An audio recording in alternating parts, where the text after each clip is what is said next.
Hello, hello. What is up, fuckers? How's everybody doing? Hopefully having a good day.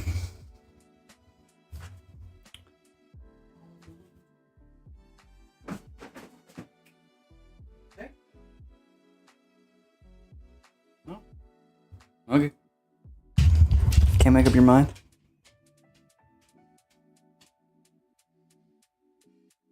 Hold on, dog wants out.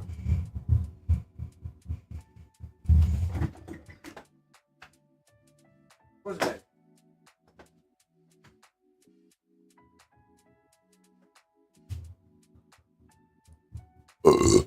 Fuck.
Oh! Put a hat on because I need a fucking haircut.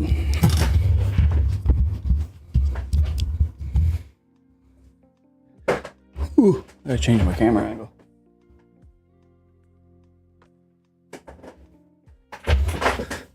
Get me actually more in the fucking frame.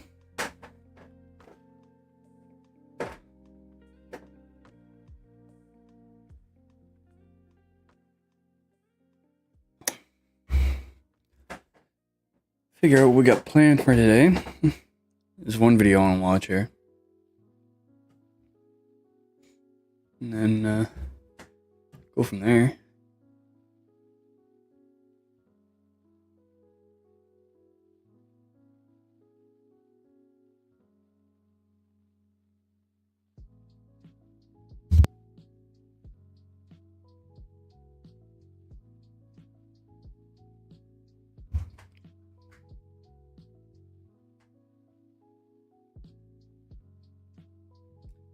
Make sure all my shit's live.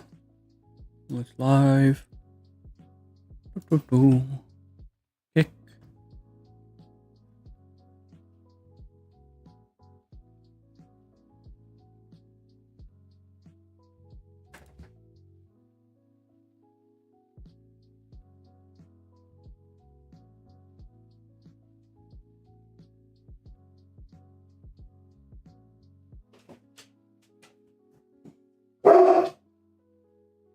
What are you barking at?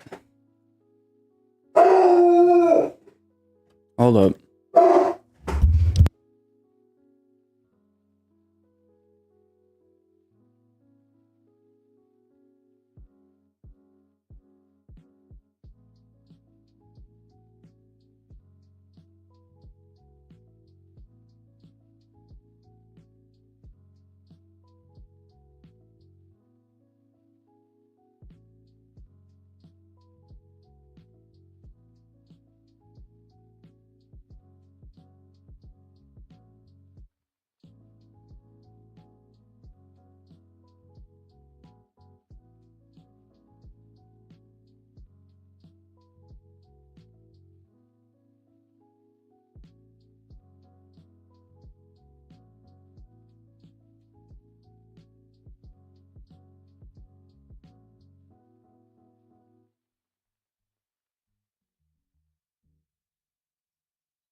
Fuck.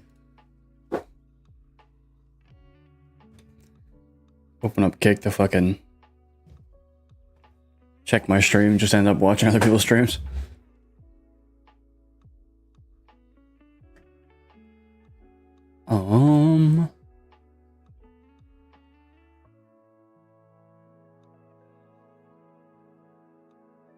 Okay. Kick stream's up and running. Oh, I had too many streams open at once. Alright, I think we're good.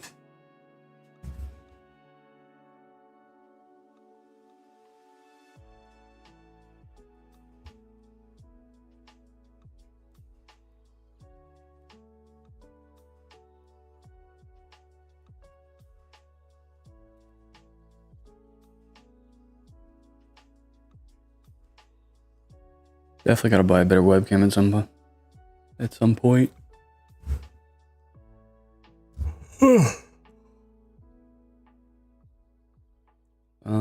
Ba-dum.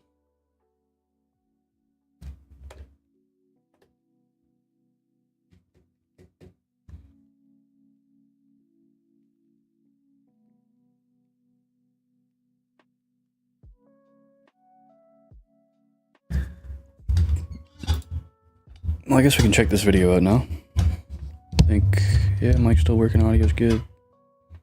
Make sure desktop audio works. We just test it. Oh, I didn't turn it on. Is a good thing. There we go.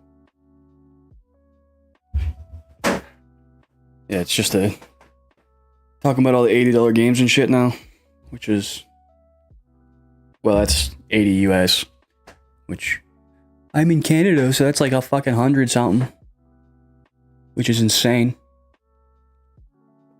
Especially because most of the games are gonna be shit. The quality never really matches the price. Every now and then maybe, but just buy a $20 indie game, you'd probably have way more fun.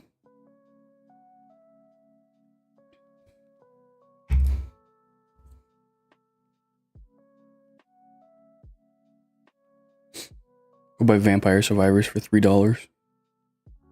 Okay, how do I scenes? Oh, I gotta change my shit. My webcam's all fucky now.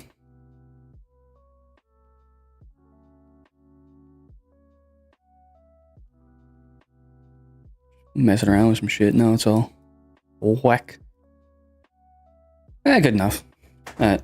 Games becoming $80 is a good thing for casual gamers. Before you hit that dislike button, let me explain myself. More and more studios are looking at releasing base games for $80. Not special editions, not bundles, just the standard version of a game for nearly $100. As a casual gamer, at first, this was quite frustrating, but now, weirdly, I think it might actually be a good thing for us, because it's exposing how badly the AAA space has lost touch with its audience, and it's forcing more and more of us to look elsewhere, towards better value, better experiences, and yes, towards the massive backlog most of us have waiting for us. $80 isn't just a number, it changes how people buy games. At that price, you're not making a casual purchase anymore. You're making a judgment call. You're asking, is this purchase worth it? And more often than not, the answer is no. And it's not just about whether the game is fun, it's whether it respects your time, whether it works at launch, or whether it gives you a complete experience. But increasingly, AAA titles are launching with major bugs, incomplete systems, or a clear roadmap that tells you this.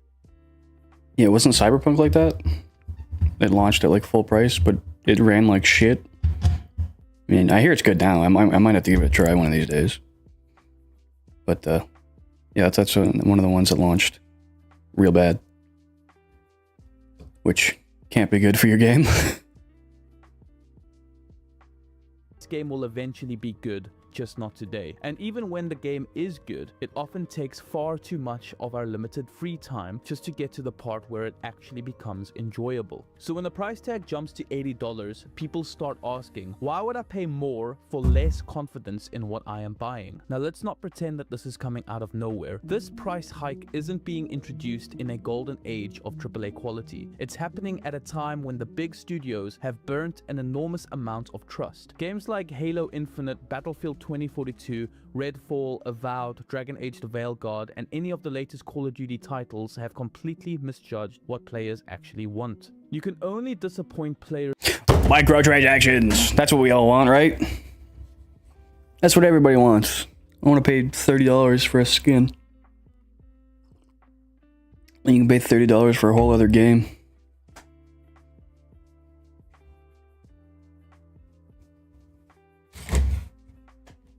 I haven't even played like half of the new AAA games.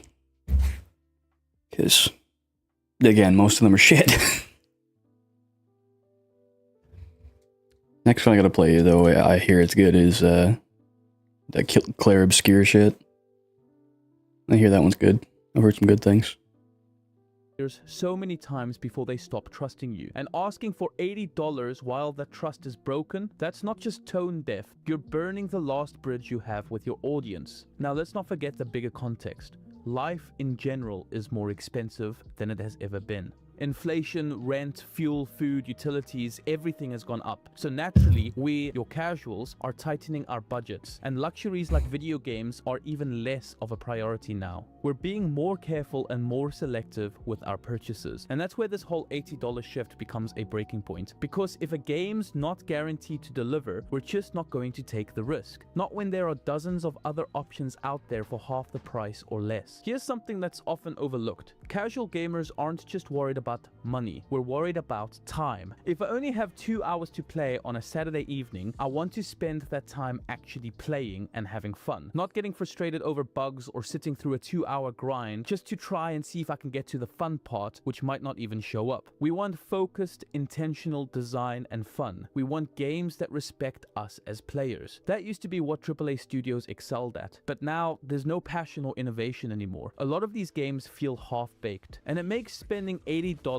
feel irresponsible and stupid. When thinking about this $80 price tag on games, I actually get quite excited by it now, because for me this is finally the death of FOMO. Now, one of the biggest time wasters I've ever had in my life was playing Starfield. I spent over 90 hours playing that game, waiting for a fun that never showed up. I felt scammed out of my time and money after playing that game. I could have played so many more incredible... Yeah, I never ended up playing Starfield.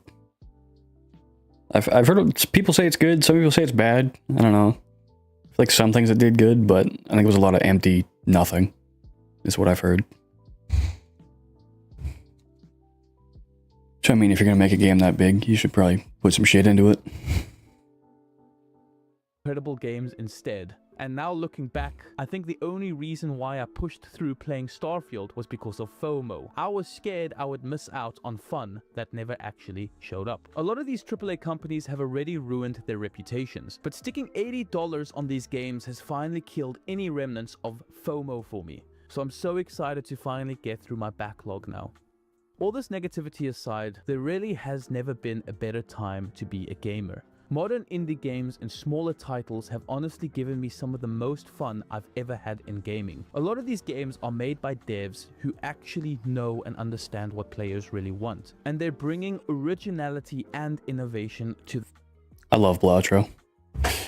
I've already spent so much time playing that game. I think most of the games I have are just cheap little indie games. Oh shit. Pull up Steam. Yeah, most of these are cheap little games. Couple of AAA-esque.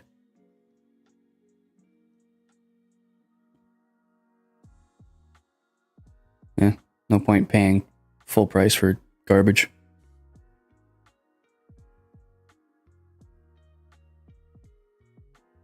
The table. They're also the only reason features like couch co-op are still alive. These games are cheaper, they're creative, and they're often better designed than their bloated AAA counterparts. And the result? Most of us have backlogs with tons of brilliant, untouched experiences just waiting for the right moment. So now when an $80 game drops, I'm not gonna be tempted. I'll be relieved. Now, I think one message a lot of AAA studios like Ubisoft or EA Games needs to hear is that they've lost their throne. They simply aren't it anymore. It almost feels like they're living in some weird delusion. Just because some incredible developers like From Software or Larian Studios are praised, doesn't mean that they are on the same level simply because they also make big games. They aren't the same anymore, no matter how much they try to convince us. Now, I'm gonna say something a little bit controversial. Grand Theft Auto 6, if it lives up to its hype, could easily sell at $100, maybe even $120 and still break records, because it is Grand Theft Auto, and because it is Rockstar Games. This is a one-of-a-kind exception though, but I wouldn't be surprised if other AAA publishers would try to push for the same pricing if Grand Theft Auto 6 is that expensive. In reality, I can't even think of any other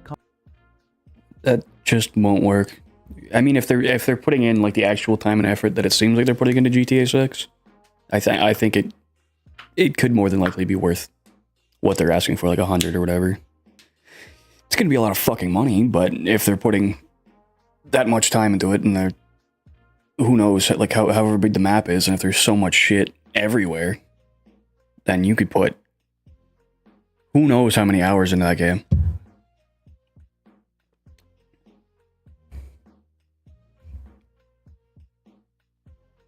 And if it's like the last few, there's going to be so many like minor details everywhere, a billion Easter eggs, hopefully Bigfoot, probably UFOs, all kinds of crazy shit. I'm excited to play that, and hopefully they don't delay it again.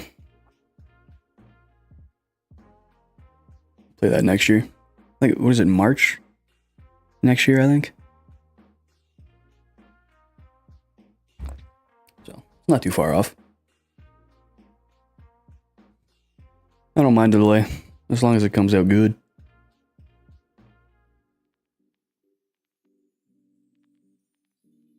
Company that is good enough to increase their price to that amount and still be able to sell games. I can only think of this working for Grand Theft Auto 6. Even now with the Elder Scrolls 6, I think a lot of fans are genuinely concerned after Starfield. Maybe they would be able to sell well for $80, even The Witcher 4 for instance, but these are definitely exceptions, and I don't see it working outside of sequels to beloved record-breaking titles.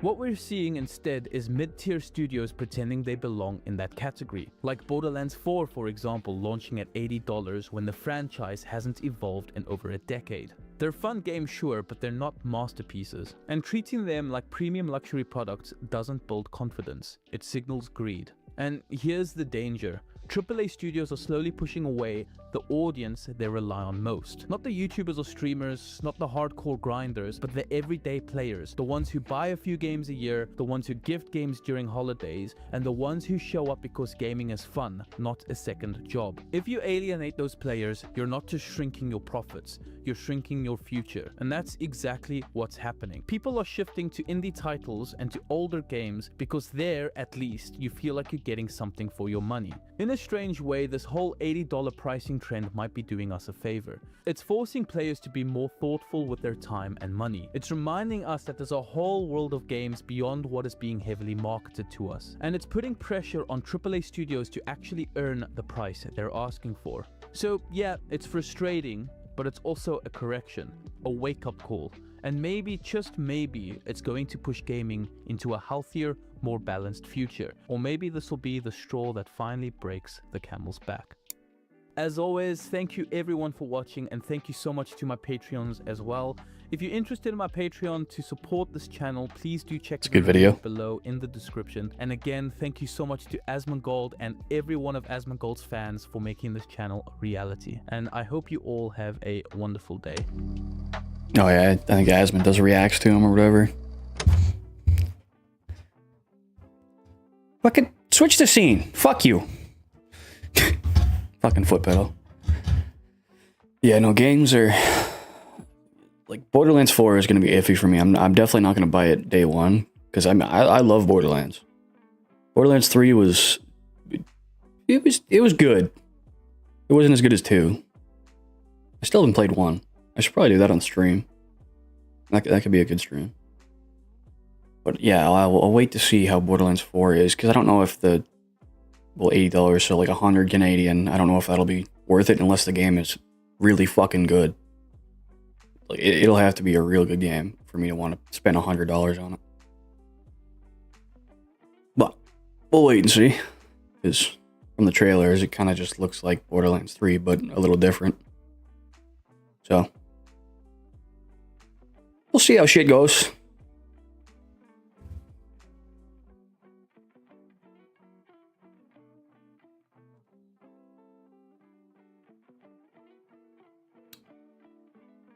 Ba-dum.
OBS just freaking out real quick. Okay. Fuck you then.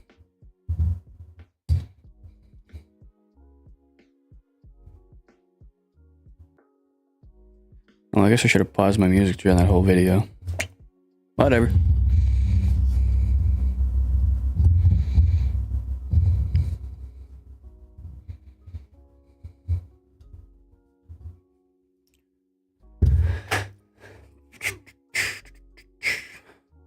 Anything else?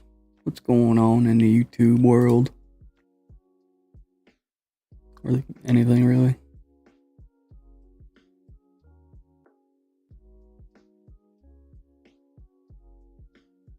Yeah, so many games are just shit now.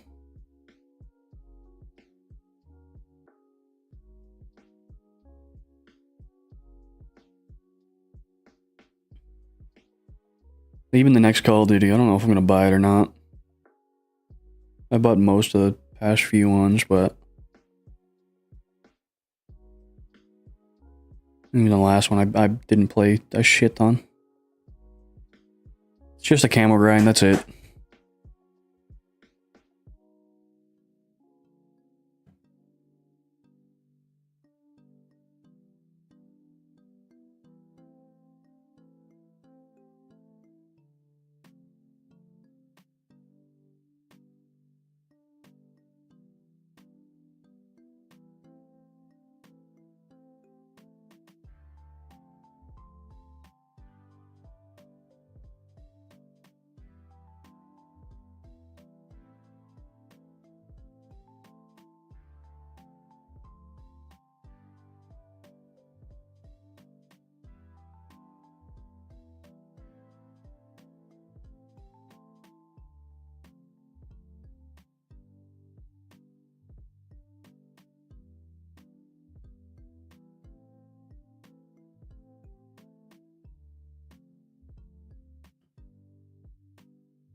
Sorry, I just gotta stammer real quick.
Oh.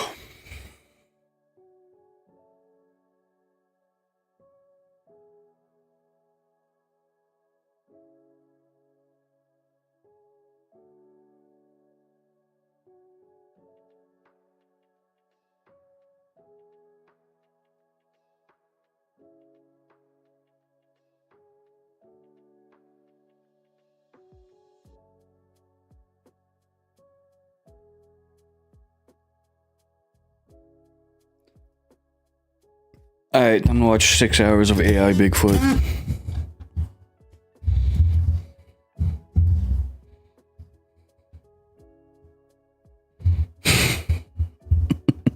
That'd be a good stream, right?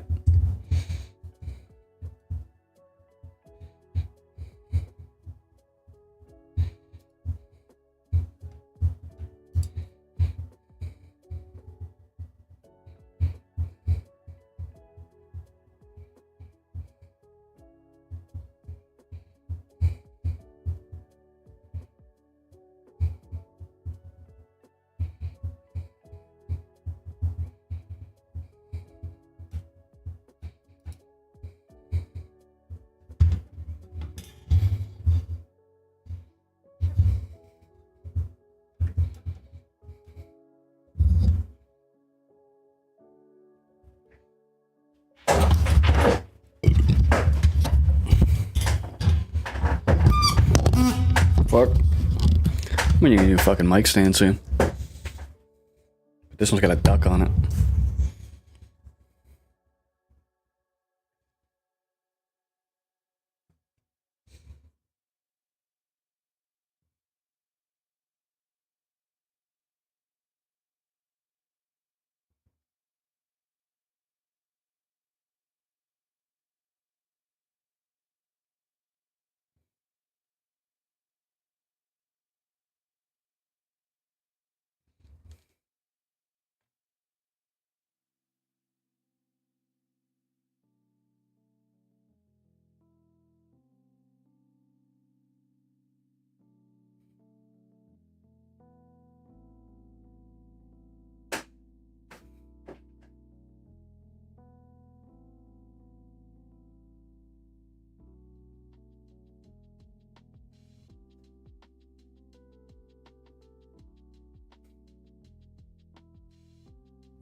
I got a video here on the Switch too. Check that out. A lot of people are hating on the Switch too. I mean, they kind of have a reason to. A lot of the shit's overpriced. But people are gonna buy it. Is what it is. If you don't want it to be that price, don't buy it. But people are gonna.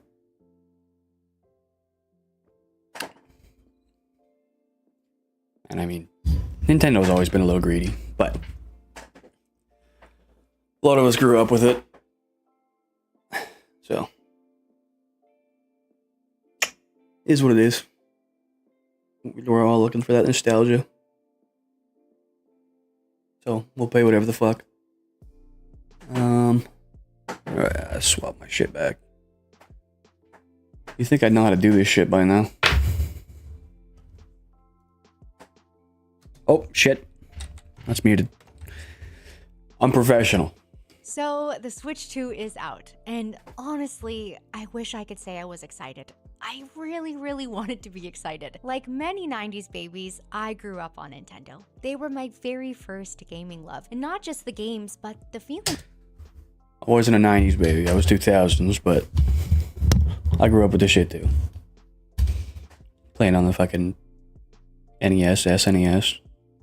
Played the fuck out of Super Mario World. That was so fun. something of them. The wonder, the warmth, the way they pulled you into a world and made it feel like home. Ocarina of Time was the one that really Playing Game Boy games too, that man. opening in Kokiri Forest with the Deku Tree, riding Epona across Hyrule Field, it all felt so massive. Like a real world was tucked inside a little cartridge. And then Majora's Mask came along, and my little self had never felt such anxiety. That eerie moon, the ticking clock, the emotional side quests that made you care so much in so little time. It was the very first game that made me feel something beyond just fun. It was sad, confusing, kind of strange at times, and very deep. It wasn't just Zelda. I was obsessed with Super Mario 64. I was like one of the few Nintendo kids that did not play like any Zelda game. I played a bit of the later ones there, but like, yeah, Ocarina of Time and Majora's Mask, I did not play. Well, maybe a little bit. I don't remember playing like through the whole thing. If I did, well, if I played Majora's Mask, I probably just got scared shitless because I was a bitch back then. Well, back then, I'm still kind of a bitch.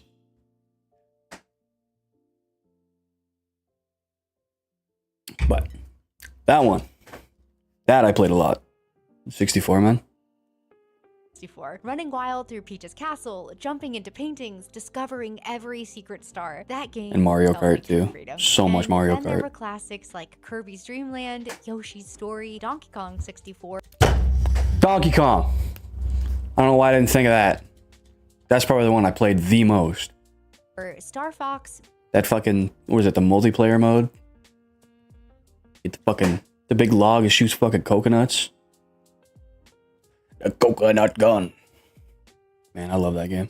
Metroid Prime, all completely different and wonderful in their own way. And every one of them Didn't had play that Star Fox. soul, that Nintendo spark that made it feel like you weren't just playing, you were being let in on something very special. And then my parents bought me the original DS, and just like that, the whole I remember that fat fucker. I broke mine. I don't remember. I think I was bending it back because I was being an idiot. And I just snapped the fucking thing. It wasn't meant to go that way. Oh, I miss the days of the old DSs, man. Simpler times. I think that's why we're all hunting for that nostalgia. Looking for a time when things were easier. thing was cracked wide open for me. That's how I found Animal Crossing Wild World, and I was hooked. I spent hours in that little village, rearranging furniture, writing letters, fishing for red snappers, and visiting my best friend's town during our weekly sleepovers. Even now, just hearing the soundtrack makes me very emotional. It takes me right back to those quiet, cozy afternoons after school, all curled up with that clunky silver DS with nowhere else that I needed to be. Truly the epitome of nostalgia. I didn't know it then, but those games were helping to shape how I saw everything. Stories, characters, even myself. And for a while, it really felt like Nintendo understood how to make something that mattered. And it didn't stop there. I basically owned every major Nintendo console, starting with the N64, GameCube, Wii, DS, 3DS, even the Wii U, which in my humble opinion was ahead of its time, by the way. But I owned all of them. It was decent. And when the Switch was A lot of people hated on the Wii U, but I liked it. It wasn't the greatest, but it was fun. It was fun. announced with Breath of the Wild, I was beyond excited. Like, I gotta play that. I have not played that yet. There's so many fucking games I gotta play. Oh, man, I can't keep up. There's too many good ones. And a lot of shit ones now. But it's okay, we don't gotta play the shitty ones. very cringely crying at the announcement trailer, excited. As a Zelda fan, it was everything I'd ever wanted in a game, and to this day, it is still one of my favorites. That launch brought back so much of the old magic, which is probably why I held on for so long, and I even wanted to work for them. Like, genuinely. I applied to corporate Nintendo PR jobs probably 15 to 20 times. I'm not even exaggerating. Back in 2019, I was pursuing PR, and when I got the opportunity to go to E3 that year, the very last E3 by the way, I actually spoke with a Nintendo PR team in person. It was magical. The Nintendo section of the event was so overwhelming and electric, and I remember thinking, this is it. this is what I want. This is what I want to be a part of. So please hear me out. What we are about to discuss isn't coming from someone who's out to bash Nintendo. This is coming from someone who genuinely, wholeheartedly, even at times very cringely, loved Nintendo and their games, and really believed in what I thought they stood for. But over time, I've started to realize that maybe Nintendo isn't the company I thought they were. What I've seen over the last few years is that my nostalgia goggles have been working overtime, and they've kept me from really seeing the true nature of a company that I once held so dear to my heart. So let's dive in. And let's start with the release of the Switch 2. It's officially out now. Sales are booming. Records are being broken, and over 3 million units were sold worldwide on release day. People are also loving Mario Kart World, and I'm genuinely very happy for them. Yes, the game looks like a lot of fun. I just wish I felt something, because more than anything, I just feel tired. At $450 or $500 if you get it bundled with Mario Kart World, this doesn't feel like a celebration of the next chapter. It feels like Nintendo seeing how far they can stretch our loyalty, how much they can charge. Is that USD? How much is that shit in Canadian?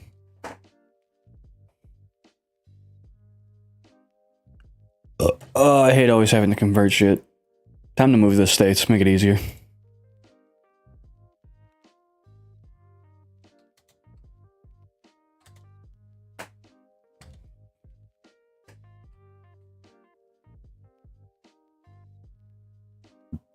$630 or $700 for the bundle. Whew. That's a little pricey. Just a little pricey, but yes, $700. We all got that lying around, right? I got that in my back pocket. I don't. Just for something that isn't even new, just a little bit newer. And listen, I'm not here to crap on Mario Kart. I actually really like Mario Kart. I do. It's one of those comfort games that's always been there, and it's attached to so many fond memories of playing with friends and family. But even though it looks fun, when that's the flagship title for a brand new console launch, I don't know, I personally just couldn't get behind the hype. It feels kind of boring, safe, predictable. Nintendo isn't asking, hey, what's possible here? Yeah, and it's the only game right now, right? They're not making something new. Well, I mean, it's new-ish. Mario Kart with some tweaks. It's free roam and costumes or whatever the hell. But, like, could have launched it with something cooler. Or at least Mario Kart and some other shit. But I'm waiting for the other games. We got Donkey Kong's a good one. That one looks decent. And then I guess the Kirby one. Air Ride or whatever the hell. I don't remember what else is coming to it, but those are the only two I'm looking for. And then Mario Kart World, obviously, but yeah, they only have one game right now, so there's not even a fucking point in buying it right now. Here, they're asking, what can we get away with? Because $80 for Mario Kart World, that's not just a new number. It's a shift in how this industry treats its players. And what surprises me, even though it shouldn't at this point, is that it's Nintendo, of all companies, ushering in this new pricing standard. This wasn't them reluctantly following a trend that I know was inevitable, but this was them leading the charge, setting a precedent, establishing $80 as the new normal, and not with some expansive... I mean, it didn't fully surprise me because, like, typically, like, with, like, Xbox games or whatever, as it dies in popularity, the price will go down in store. So you go to your local GameStop or whatever the fuck, you'll see Call of Duty from a year ago. It'll be knocked down $20 or whatever, $20-$40. However fucking much this shit costs, I don't know. I just buy indie games on Steam. I think there were 80-ish Canadian, so what, like 60 American was what they were? And typically, like, yeah, it would be a year later, they'd be like $20 off, $40 off, whatever. But Nintendo was still full price like 7 years after? I don't know, fucking Mario Odyssey or whatever. like that launched with the Switch and that did not go down in price until now. I get they're popular, but even some of the ones that weren't as popular did not go down in price at all. So the fact that they're getting a little greedy, it does not surprise me. Genre pushing new experience, but with an exact game formula that we've literally seen 16 times. Oh, I'm gonna need coffee soon.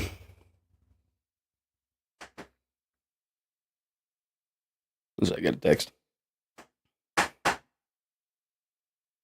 Fuck off. Boom, boom, boom.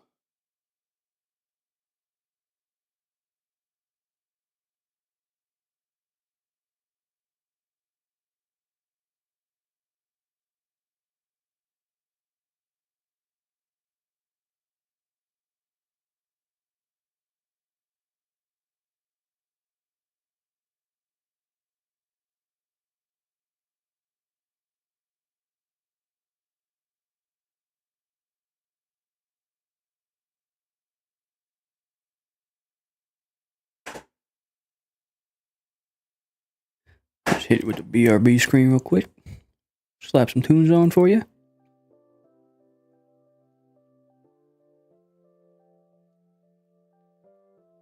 Give me a moment.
Okay, back to the video.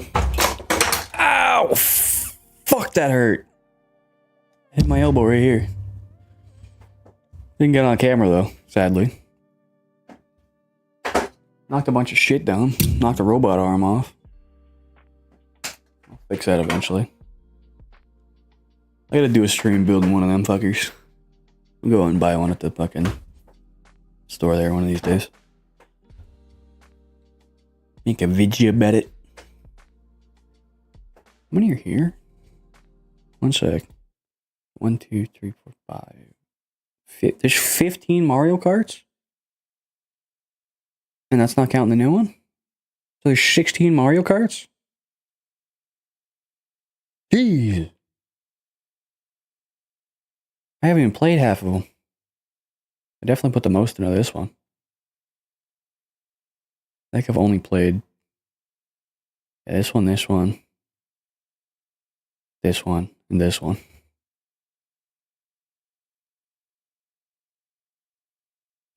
I haven't played like any of the other ones. I've heard good things about Double Dash, but that's one I've never played. Alright, back to it.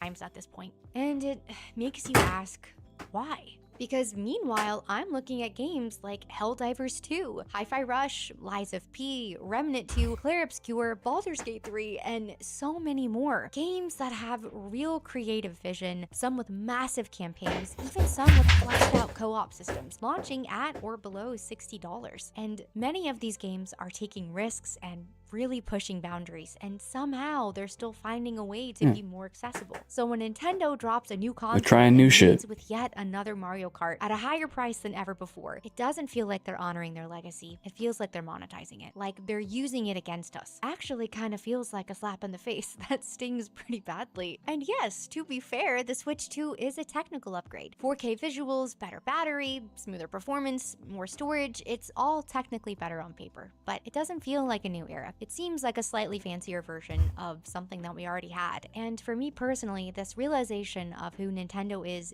not like a sudden moment of awakening. I've quietly been stepping back from them for a while now. And not because I stopped loving their games, but because I started seeing the patterns, the choices, and the shifts. And at this point, it's pretty clear that this Switch 2 release is not just about a new price tag or a genuine attempt at launching something new, it's just another step in the same pattern that's been repeating for years. Back in the day, this used to be the company that took risks, that made magic, that redefined entire genres and invited us into something truly special. But now, kind of just seems like they're relying on the fact that we'll show up no matter what, even though they are so often very You're preying on that nostalgia. anti-consumer. It's because they know our nostalgia runs incredibly deep. Mm-hmm. The more I've seen it, the harder it has been to unsee. Nintendo has mastered something I can only describe as weaponized nostalgia. They've turned our childhood memories into a soulless business model. And the part that really hurts is that it works. It worked on me for so long. I've been the Nintendo fangirl who's bought the remakes, re-releases, and updated Fucking dog. No. Stay right in the way.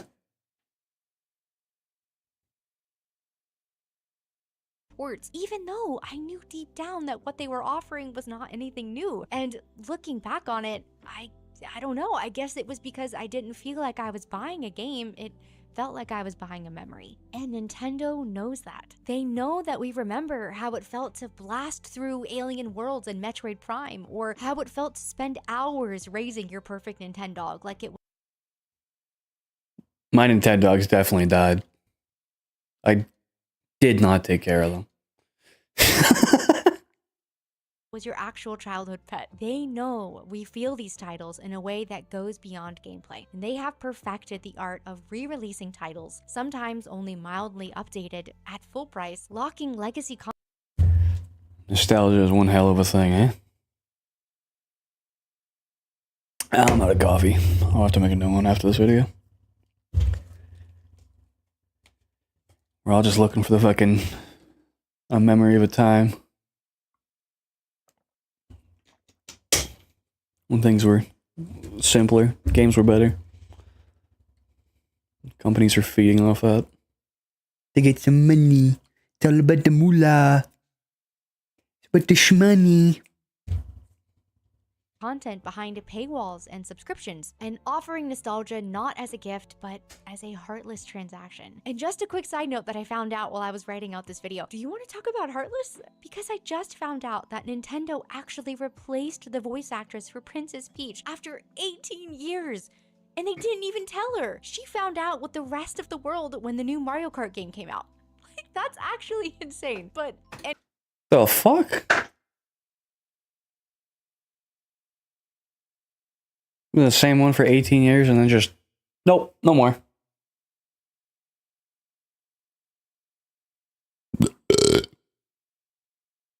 It's like when they didn't use Charles Martinet for the movie. I didn't like that. I mean, Chris Pratt didn't do too bad. It was decent, but come on, you got to use the Mario guy for Mario. Like, what? But how are you just not going to tell her? Like, oh, you just email. We're not going to use you for the Mario Kart. We're going to go with this. Sorry. Fuck off. I don't know. Just completely surprised. Yeah, you voiced for 18 years, but we're placing you. Sucks to suck, I guess. Get Anyway, fucked. to get back on track, there's always been a huge difference between celebrating fan love and exploiting it. And for me, it seems like Nintendo has lived long enough to finally see themselves become the villain. So moving on from the Switch 2 release, at some point I started looking at how Nintendo treats the people who love their games. And what I found honestly broke my heart a little bit, because Nintendo doesn't just protect its legacy, they police it. Let's start with content creators. This is nothing new. For many years now, Nintendo has been going after them. Streamers, YouTubers, musicians, for doing what, honestly, most other gaming companies celebrate, sharing their love for the brand and its IPs. Sorry, what? Mario Maker speedrunner and streamers, all his levels delete. What the hell? You put a bunch of time into their game and they just delete your shit? Why? Honestly, most other gaming You're just losing companies customers. celebrate, sharing their love for the brand and its IP. Somehow, Account is suspended for 48 hours from streaming Age of Calamity despite it being out in Australia, Japan, part of Europe, and all of Europe in 30 minutes. Huh?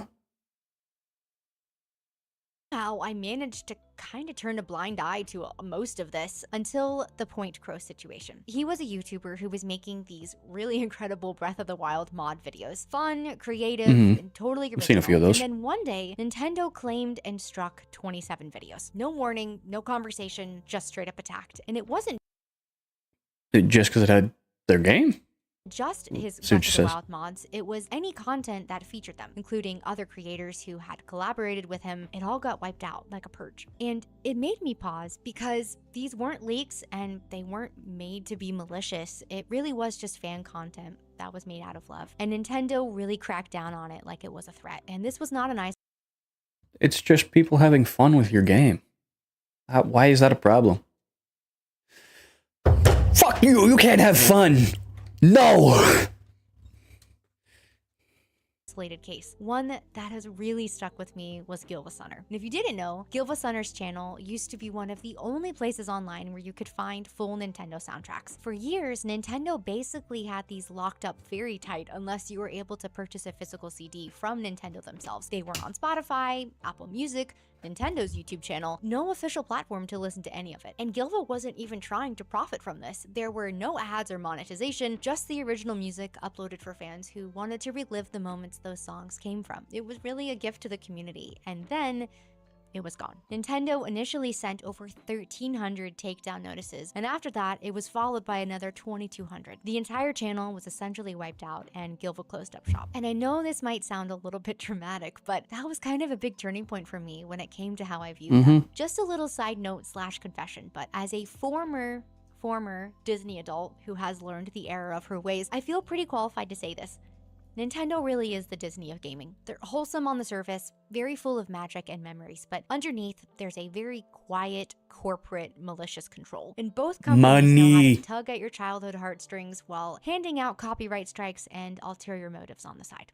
At the time I was watching this unfold, the more I sat with what happened to Gilvasunner, the more it made me wonder, why is Nintendo's music so locked away to begin with? These soundtracks have some of the most iconic songs in gaming. They were emotional, timeless, and they were very deeply personal for so many of us. And like I said earlier, Animal Crossing Wild World was my comfort game. And yet, at the time, there was basically no way for me to go listen to it legally. It felt like Nintendo had locked away their history in a vault, and they just would not let anyone open it up. And from there, I started noticing so many other examples. Fan games getting shut down, community passion projects being wiped out, and listen, I get it. IP protection is legally within their right. But it all just felt like they were going out of their way to crack down on this, acting very aggressive, cold, and even heartless. Especially when you look around at many other companies, Sega, Capcom, Xbox, PlayStation, even some indie studios, and you see them amplifying creators, lifting them up, letting the fans be a part of the legacy. But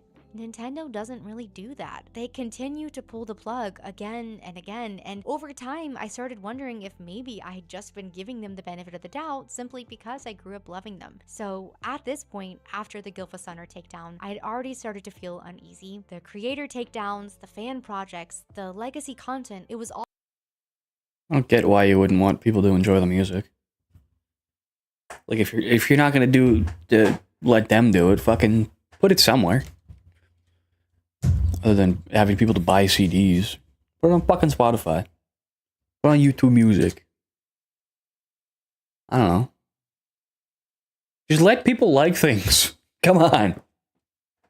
all feeling a lot more controlling than caring. But the moment that truly stopped me in my tracks was when I heard the story of Gary Bowser. And I'll be honest with you, I didn't even know about any of this until I listened to an episode of Darknet Diaries, which, by the way, Jack does an incredible job explaining all of this. I'll link it in the description for you. Now, I obviously knew at this point Nintendo could be very protective of their IP, but this was on a whole other level. Gary was a part of a group called Team Executor, and what they did was build and sell mod chips, little pieces of hardware that you could install in your Nintendo consoles to run homebrew apps, custom firmware, and yes, pirated games. But people also used those mods for stuff that wasn't necessarily piracy. They used it to run backups of games they already owned, or just experiment with the system for their own personal use, things that were really never going to be available through Nintendo directly. Gary essentially became the fall guy for the entire organization, and Nintendo came down on him in a way that was very extreme. In 2020, Gary was arrested at gunpoint in the Dominican Republic and extradited to the US. By 2022,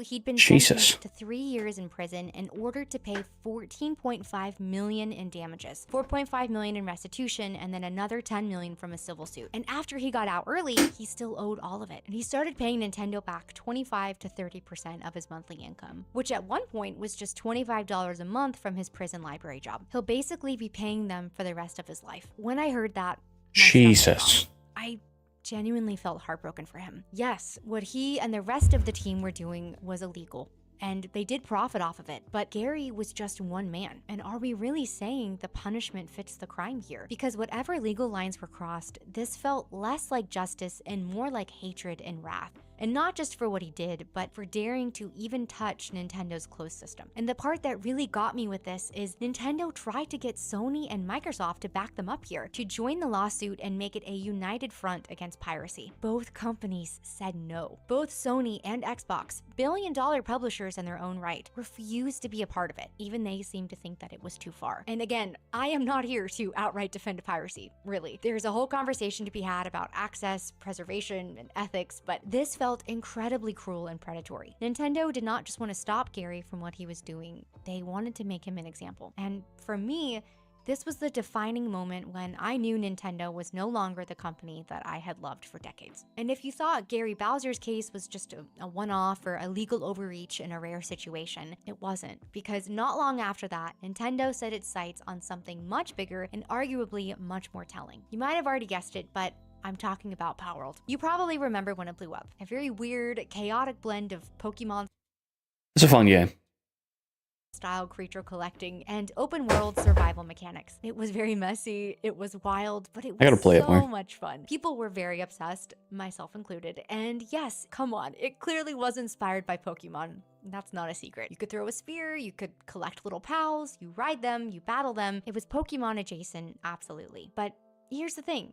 It wasn't a copy. The characters were different. The art direction, tone, many mechanics were different. It took a very familiar genre and gave it a bold, Some of them have like similar look, but like, how many other Pokemon clones have there been? I can't think of examples, but there has to have been like at least a good amount. It's 100% just because it got popular. That's why they went after it. slightly unhinged twist. And for the first time in years, fans were saying, why doesn't Nintendo try stuff like this? Instead of taking that feedback in stride, instead of rising to the challenge, listening, learning, evolving, Nintendo did what they've been doing for a while now. They sued. Together with the Pokemon Company, they filed a patent infringement lawsuit against the Palworld dev team. Not over character design, surprisingly, not even over branding, but over mechanics. Things like Isn't it because remember hearing it's because you throw the ball and you catch things with it.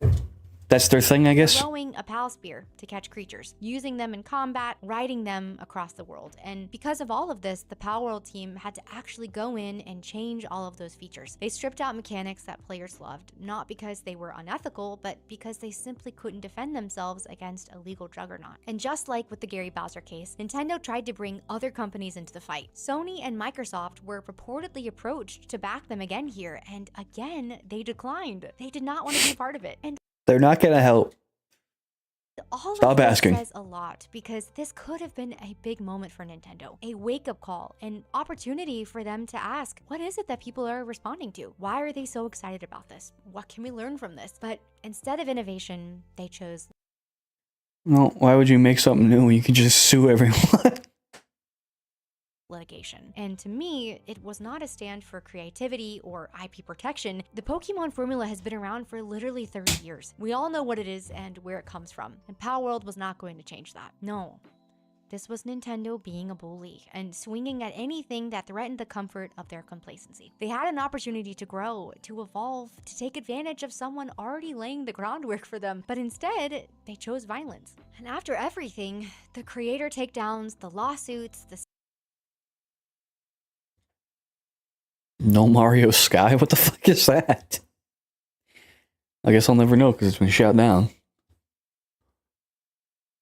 Yeah, there's been a few of those Pokemon fan games. I mean, half the time they're probably not even making money on them. So, like, why get rid of it? Just gets more people to like Nintendo. They like the Pokemon. And then they'll be like, oh, okay, maybe I'll go back to the other one, or play the new one, or whatever the hell. I don't know. silencing of innovation. You It's just on live action Zelda fan film. think maybe Nintendo would at least try to get one thing right. We can't use our stuff. I remember when Nintendo Online was first announced. It sounded like such a win, a way to legally revisit classic titles, play old favorites, dive back into the library that built up this brand. And at first, I was so hopeful, but the reality has been frustrating at best. Games get added randomly. Some months it's not much. Other months it's one obscure NES title no one really asked for. Entire consoles like Game Boy Advance or N64 still feel incomplete, and sometimes titles will just disappear without warning or explanation. They're just gone. And now, with the launch of the Switch 2, I thought maybe they would just try to clean things up a bit. GameCube has finally joined the retro lineup, which is very awesome, but they only added 3 games at launch: Wind Waker, Soul Calibur 2, and F-Zero GX. Like, yeah, that's a cool trio, I guess, but it's also pretty bare bones for a console with so many legendary titles. And yes, I know more are coming, but why launch with so few? Why? I mean, yeah, I get it. It takes work to port it over with the help, but yeah, like you're saying, why 3? Not even like 5, 6? Double it and do 6. Double it and give it to the next. Like, you're not going to put, like, what was it? Soul Calibur? Yeah, Wind Waker definitely makes sense. Soul Calibur, yeah. But, like, what else? Smash Bros? Was it Brawl on the, or no, it was Melee on the GameCube. They could put Smash Bros on there. They could put fucking, was it the Pokemon? Whatever the fuck it was called, I don't remember. Legendary One of the Pokemon titles. games And there, the yes, I know 3D more are one. coming, but why launch with so few? Why not take the easy win here and give your fans what they've been begging you for years? Beyond the catalog, the performance isn't always there either. Sometimes there's lag, some games have awkward control schemes, others don't support cloud saves. It doesn't really feel like a premium service. It feels like something Nintendo Yeah, that one. begrudgingly maintains, and definitely not something that they can be proud of. The thing is I've always wanted to support something like this. I actually am very happy to pay to play these games legally. I want to revisit the titles that shaped me in a clean, easy way, but Nintendo has made it so hard. It's like they're sitting on this treasure trove of nostalgia, this very beautiful, powerful legacy, and instead of sharing it or celebrating it with us, they keep it to themselves and withhold it. They kind of hold it over us like drugs, honestly, banking on the fact that we'll continue to play the part it's of right willing here. addicts who will be so happy for even the tiniest drop. It really is heartbreaking, but at this point, I'm not even really mad about it. I'm just tired and maybe still a little bit sad. Now, again, to be clear, this video is not meant to shame anybody. If you bought the Switch 2 or you're a part of Nintendo Online and you're loving it, I think that's great. Truly, I am not here to steal joy away from anyone. This video really is just to talk about how I can't ignore how much my own relationship with Nintendo has changed over the years. And I don't love them anymore. Not the company, not like I used to. And that's difficult to say out loud because I grew up on these games. I spent summers chasing stars in Mario 64, winters decorating my Animal Crossing home, racing my siblings in Mario Kart, riding Epona across Hyrule Field like it was the most magical thing in the world. And for me, these were not just games. They were a part of my childhood. And that's why all of this hurts so much, because the company that once led with a full heart and love for gaming feels like it's running on autopilot, giving us the absolute bare minimum. Comfortable, safe, lazy, greedy. We're getting less and paying more. And look, the industry as a whole is a bit of a mess right now, but it's still fair for us to ask for better, to feel valued as customers, to want these companies to care. And for a long time, I really believed that Nintendo did, that they were different, that they stood for something. But now it's hard to see how that could still be true. I always joke that my relationship with Nintendo is super toxic because even after all of this, even after how I've seen how they treat their consumers and fans, part of me still hopes that they'll change because they could. It really would be so easy. I can change him.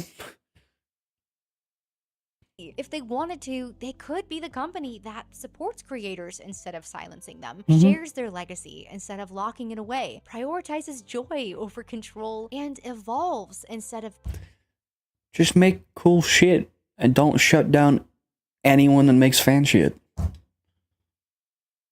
Or at least, like, don't shut down the ones that aren't making money.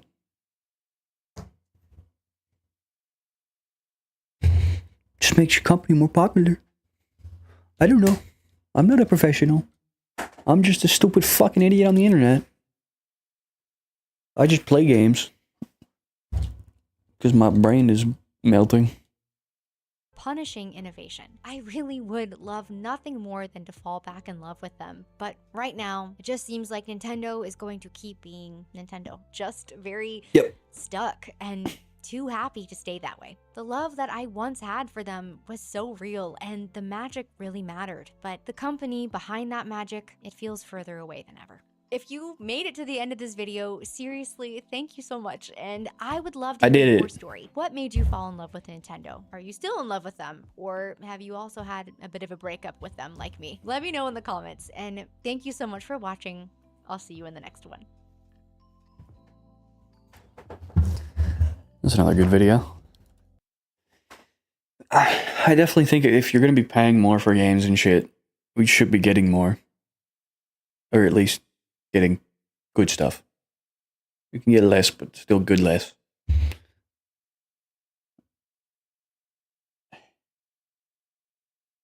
Man, I don't know. Who would have thought? Game companies are fucking greedy. That's insane.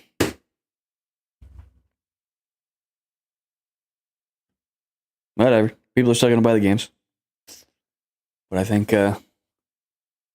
some of the nostalgia tinted glasses, I guess you could say, are starting to... people are starting to take them off. They're not looking at Nintendo the same way with the same level of nostalgia. It's starting to fade.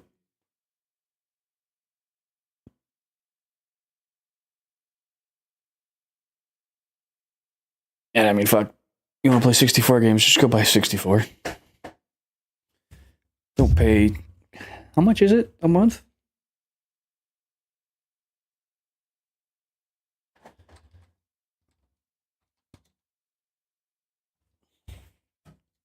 I mean, I guess you get a catalog of all of them, which is cool. But again, like she was saying, like people are saying I guess the GameCube ones aren't running well, or the 64 ones too. Like if you're gonna make it and make people pay for it monthly, yeah. What is this here? I guess they got Game Boy ones now, eh? Yeah, but the new ones, GameCube, N64, Game Boy Advanced, That's you need 63 Canadian. 64 bucks in Canadian, which is, man, I don't know, conversion, 40 something. Is my math right? Also, I really gotta piss. 64? Yeah, 46 bucks. 64 is 46. Whoa! Yeah. $60 a month to play those games. Huh. I mean, no, that's not worth it.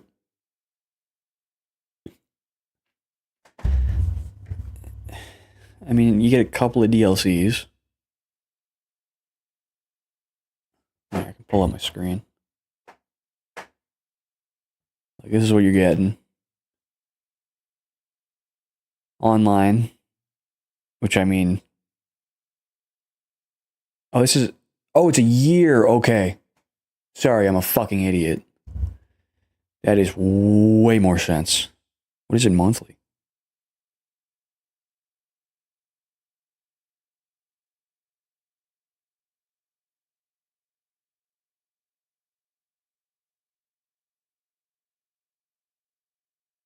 Not gonna fucking tell me? Or do you have to buy it? A year. Oh, you do? Okay. 60 bucks a year isn't insane. Okay.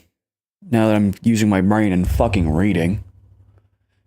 It's, well, they said, what, like $5 a month? That's not horrendous.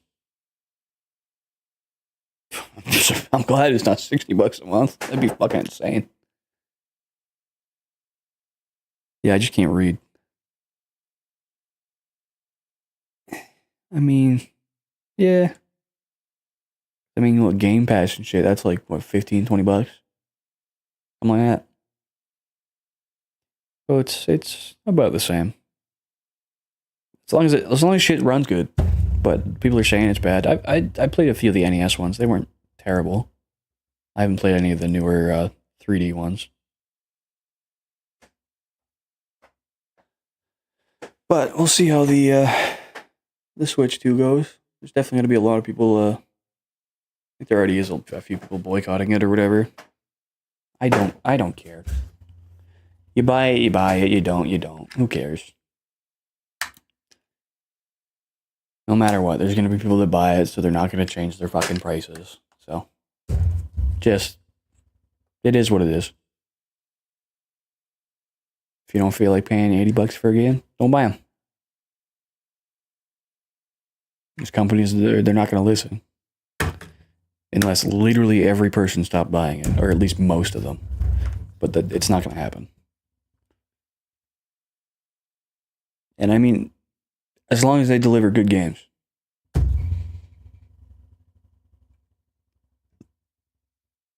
But I don't know if I'd pay $100 for Mario Kart. Unless I had expendable income. Which I don't have a shit ton. My ass broke.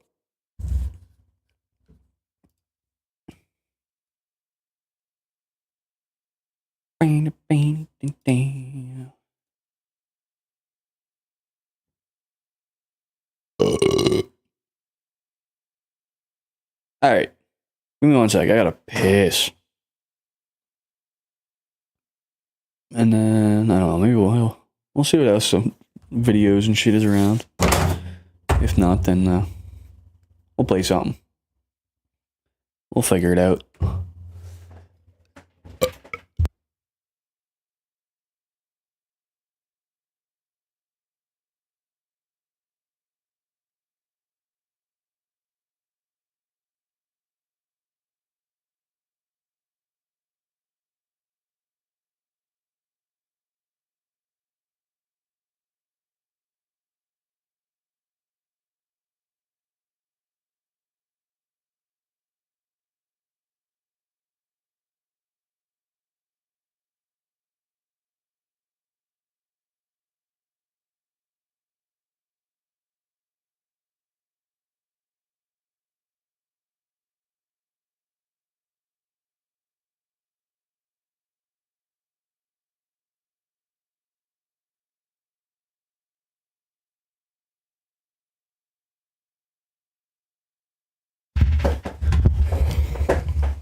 I'm back.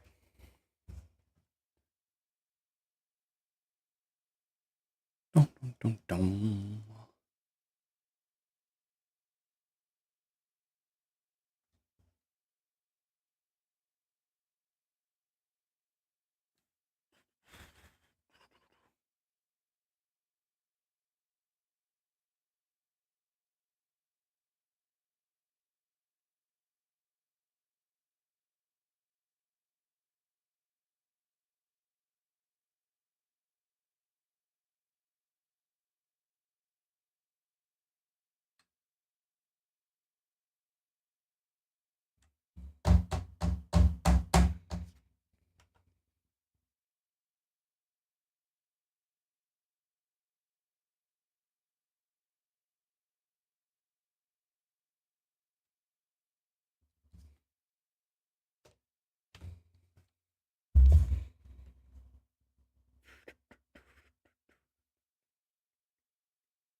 Excuse me.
Oh, fucking hell.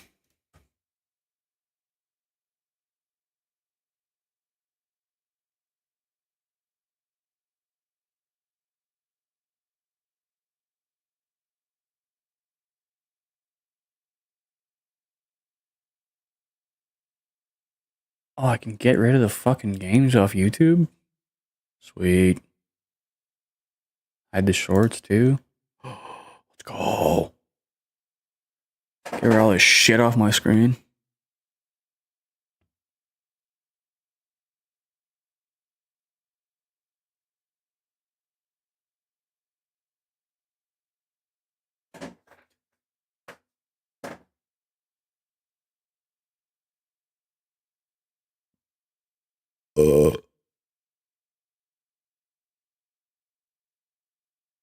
Debating on getting into fucking Counter Strike, but I feel like all I do is gamble. 10% gameplay, 90% gambling. Let's go.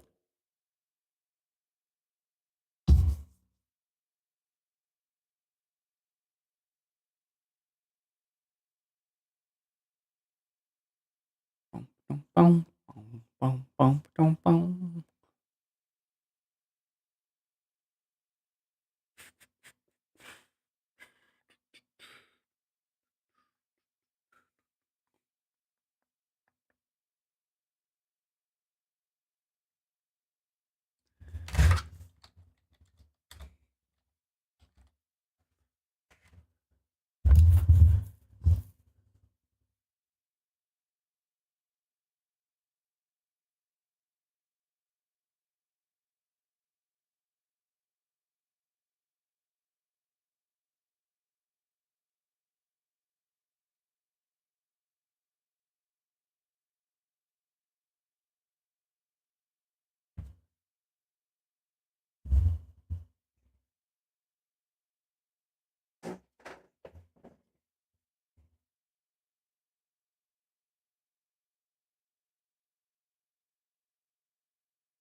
Oh, there's some crazy shit going on in the world.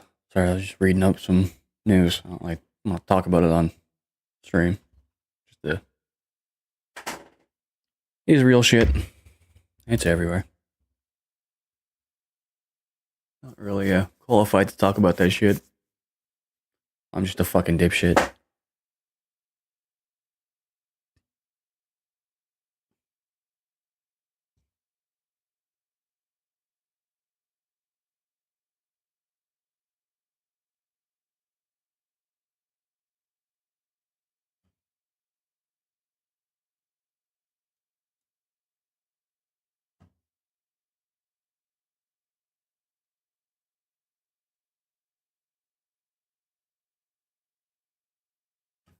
Well, see what's going on in LA.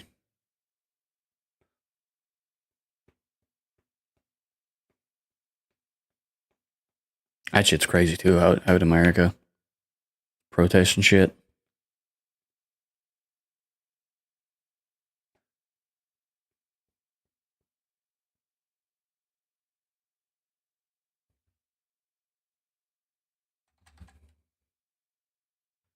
Check this decoy voice. I can't talk. Decoy voice video. I haven't watched the past few, but I'll check this one out. A little bit on the LA. Says they took it back. We'll see. Funny how you can finally have a peaceful protest when you just let the police go Rambo mode. As the anti-Trump No Kings What the fuck? march to the streets of downtown Los Angeles, with Elijah Schaffer showing us they're just walking around the homeless because Trump is the problem in LA, waving all sorts of confusing, long-winded signs, including tax the rich, LA is a city of immigrants, and JD Vance ate my son. But the real issue was what they were saying. I'm just so scared. I'm 74 years old. I worry about everything, and I don't understand why people voted for this curse. Including sacrifice ourselves as human shields. I mean, I'm not American, but I'm pretty sure both options were kind of shit.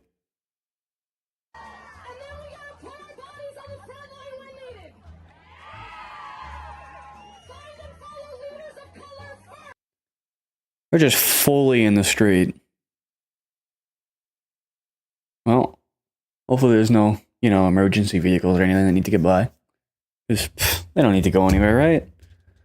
People don't need to go to the hospital.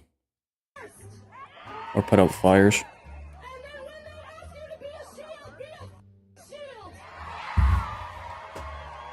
Imagine showing up to this protest because social media told you Trump is a dictator. Then some lady on stage tells you, Get the fuck off the internet. Everyone. Just stop. Go outside. Talk to people.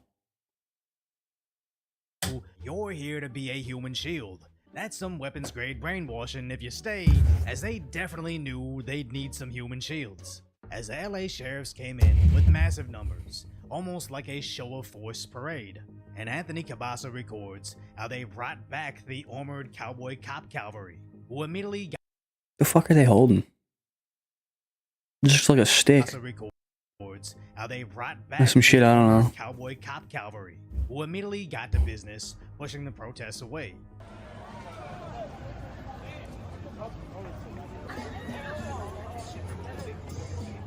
With MSNBC desperately trying to control the narrative. So you can see, whoa, they're messing with the horses, guys. Let's go. Let's back up here. Obviously people. Don't fuck with the horse. Not just... It's just gonna accidentally trample someone if you're being an idiot. You're gonna spook it, then it's gonna run into the crowd and fucking step on a bunch of people. Are you stupid? We're unhappy, Ari. People don't want to see horses trampling. Let's go, guys. Let's go. Yes, get the fuck away from the horses. We're good, Ari. We're good. Keep going. We're good. I understand he's trying to get out of the way for his own safety, but it really seems like he's trying not to show you how these idiots are antagonizing the police horses, as they'll complain about the police shoving back this old man, but ignore how he basically forced them to do it. as these police horses are actually doing a great job at crowd control.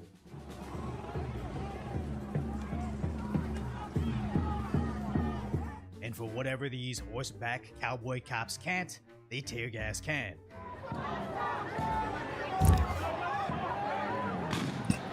Don't want to get tear gassed? Don't be there.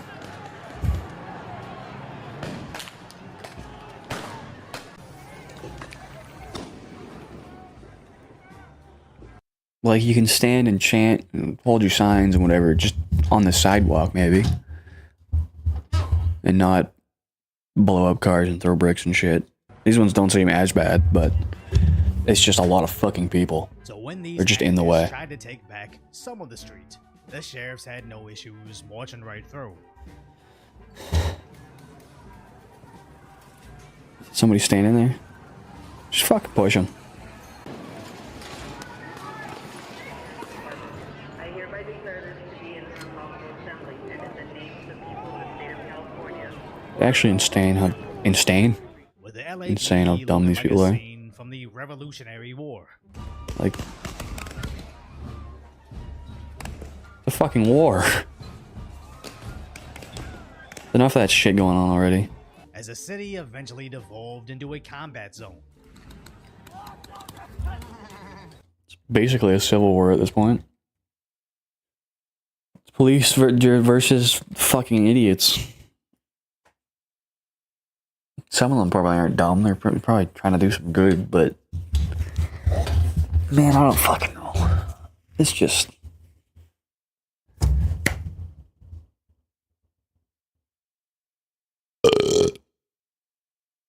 I don't know. I haven't been keeping up with it fully, but if they're grabbing people who came to America illegally and taking them out, not like, you know, but just taking them out of the country. And what? There's no issue with that. I get there's a problem with getting into the country. Like, maybe it's a long line or a high price, but that just is what it is. Just wait, work hard, you'll get in. Because you're just breaking the law. And that's... You can't do that. That's kind of, illegal.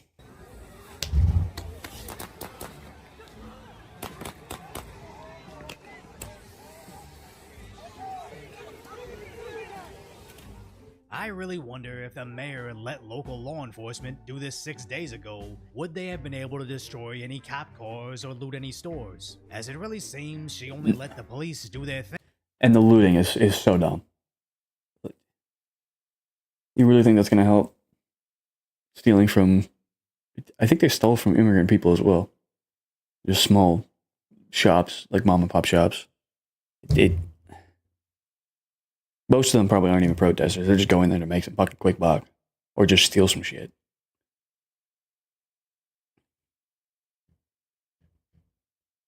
Yeah. You know what's going to help all the immigrants? I'm going to steal a fucking case of beer and a TV. That'll help them, right? Thing so they don't get showed up by Trump's Marines. As a USMC stayed at the ready outside the federal building, with BG on the scene showing us them shaming the Marines.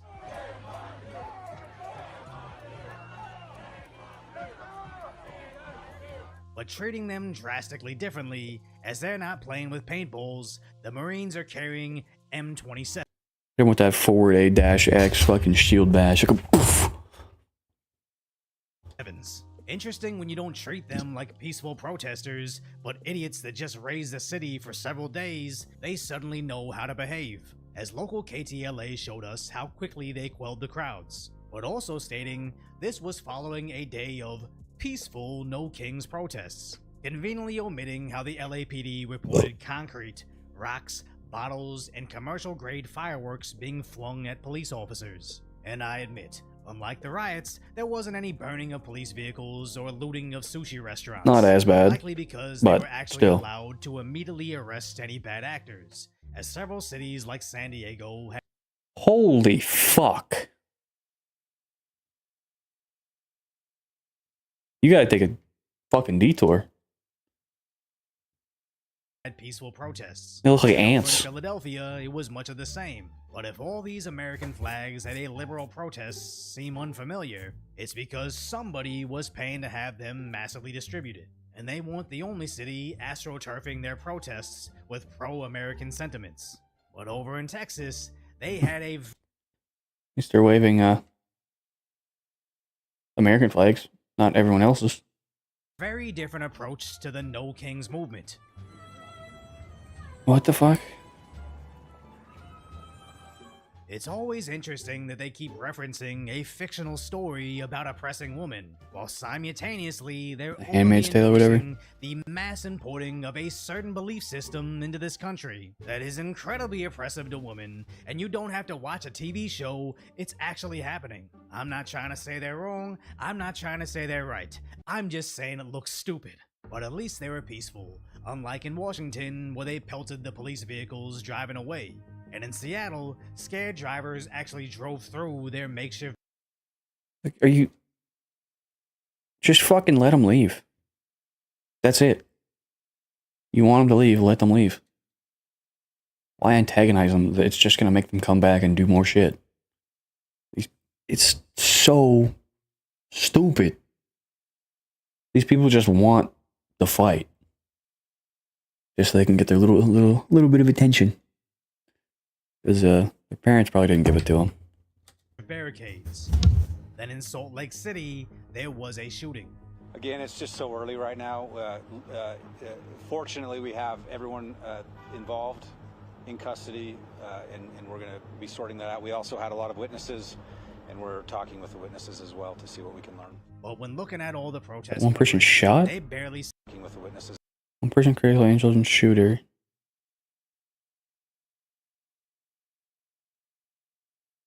I mean, like, civilians shot somebody? As well to see what Huh. we can learn. But when looking at all the protest coverage, they don't know. barely seem I to didn't read it. acknowledge it. And over in Portland, they're angry at the coppers pointing weapons at them, when later, they actually invaded an ICE facility, injuring several officers. Which really makes you wonder. I wonder why they would point weapons. Maybe because you're fucking threatening? Literally breaking the door down and walking in? Huh? Wonder if they had the Marines, What? would any of this be happening? As over in New Jersey, they allegedly were Arrest protesting everyone. another federal Put 'em in a big building pit. when a riot broke out and 4 known criminals ended up escaping. And did any of these activists remember hearing step that. back and think, okay, maybe we're not necessarily accomplishing anything. No, they just mindlessly do No, whatever the mob just tells letting them. criminals out. As this No Kings rally is essentially against Trump's deportations. Burger King. But as of April, he's only shipped off 140,000 people. And I'm not a math Asian, but I think 140 in 4 months, multiplied by 3 to make the year, and times 4 for 4 years in office, should only make 1.6 million, which is nothing compared to how many people Obama deported without due process. And as Mays Moore shows us, he even campaigned on it, and they still voted for him. The Bush administration has done nothing to control the problem that we have. We've had 5 million undocumented workers come over the borders. It has become an extraordinary problem. And the reason the American people are concerned is because they are seeing their own economic position slip away.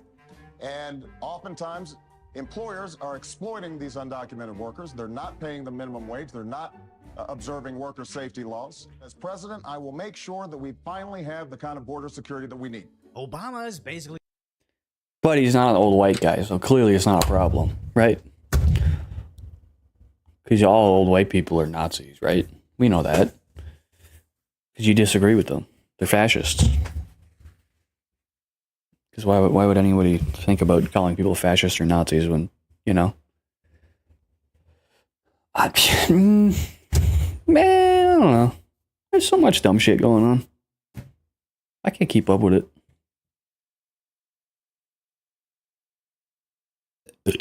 Ugh, fucking hell.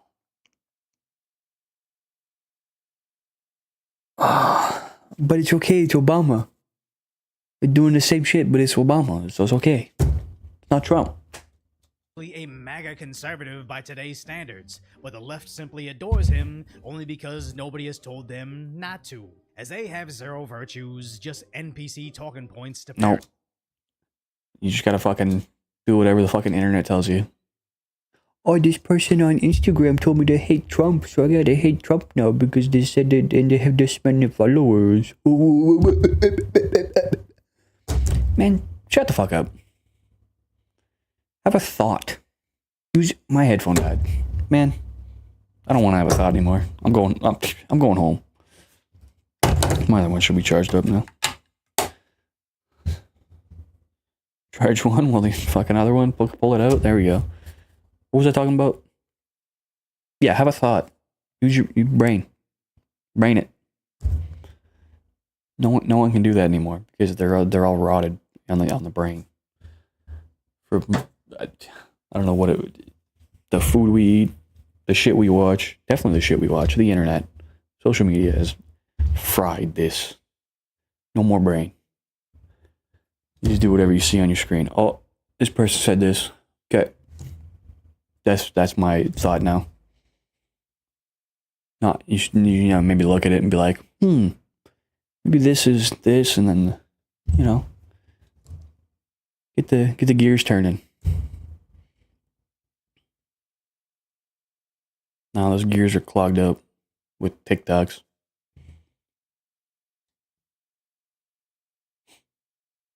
But the big question here is if everybody should be allowed to simply walk in and become an American, with everything going on in the Middle East, with our allies' city being struck. Jesus.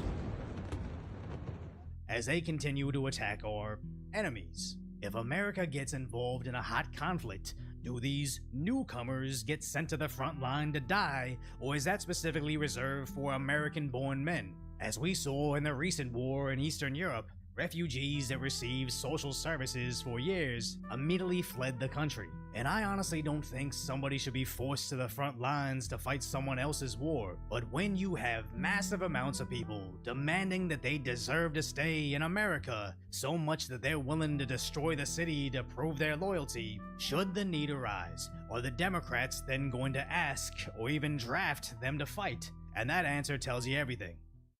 Don't doom scroll on social media all day when you have concise, light-hearted commentary on the tragic status that is. But when it comes to that, everybody's gonna fuck off. The decoy voice. Well, damn. Yeah. But they're actually arresting people and shit now, so they're not gonna be as insane now because they won't get away with shit.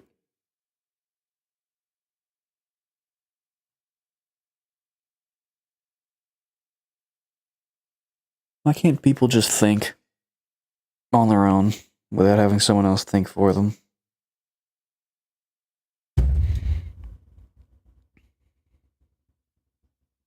At least just a little bit. At least take their thoughts, process them in your brain, and then come up with your own opinion on it.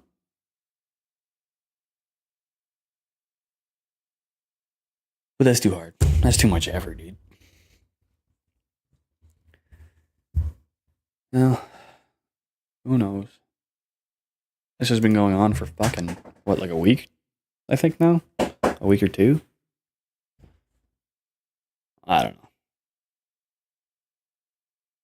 Shit is whack.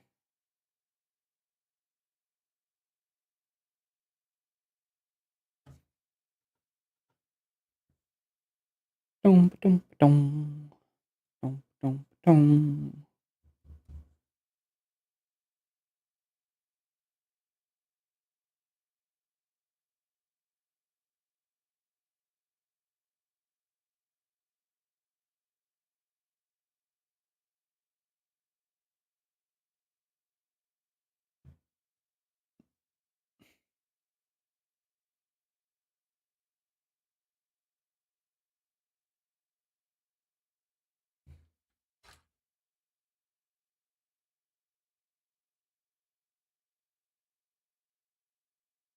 Mm-hmm.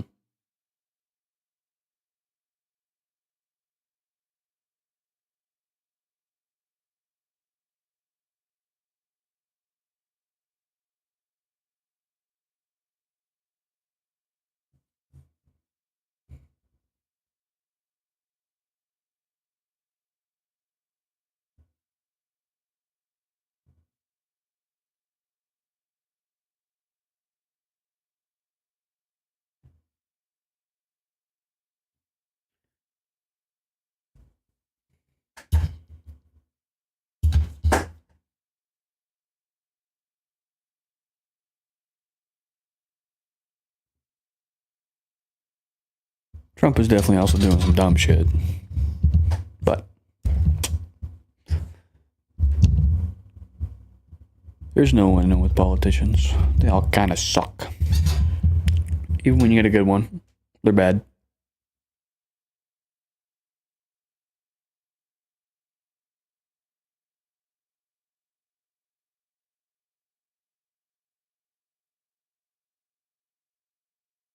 Dong, dong, dong, dong, dong, dong.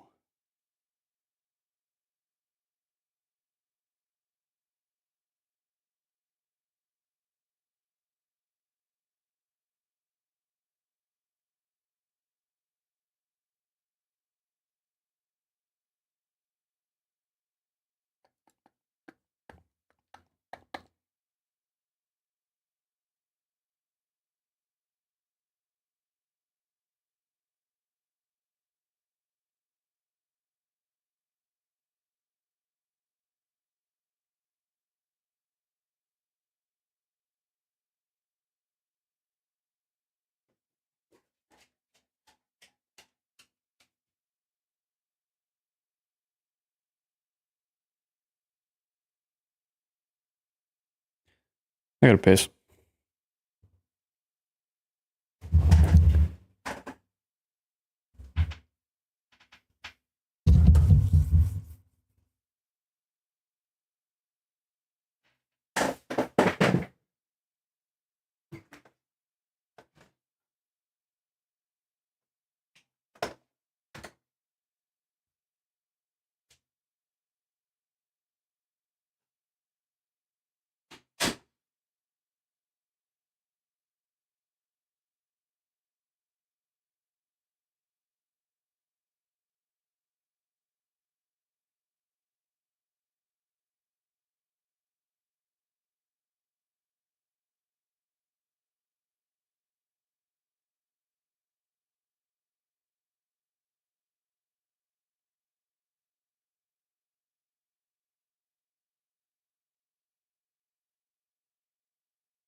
Sorry about fucking disappearing for a sec there. Actually, I might make a coffee real quick. A wakey wakey juice. Wake me the fuck up.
Fuck you.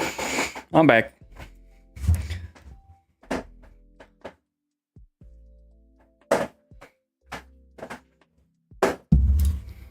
Oh shit.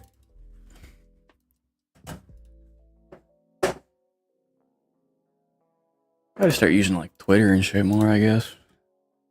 I don't use it ever.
Whoa, no way. Borderlands won't be $80, it'll be $70. That's freaking crazy.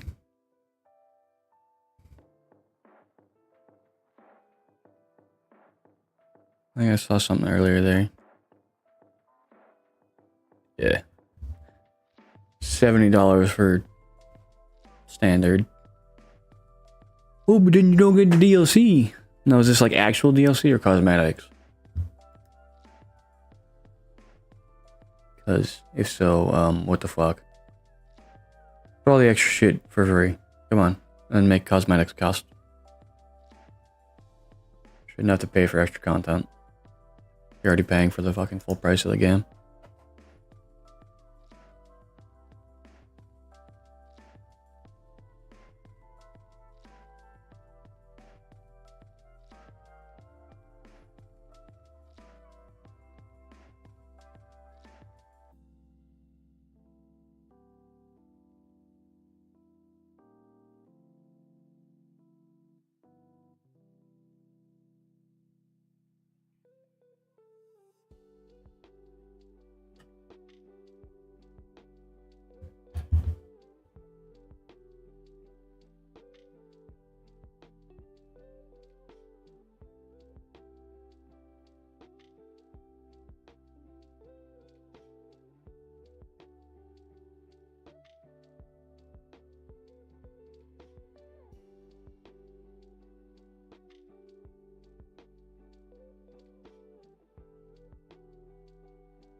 I mean, $10 off of... Oh, fuck, I didn't mean to close that. Only that's like... Pre-order started... It's actually in it. Standard edition includes a base game and over 70. It's not as bad as 80, but it's still a jump.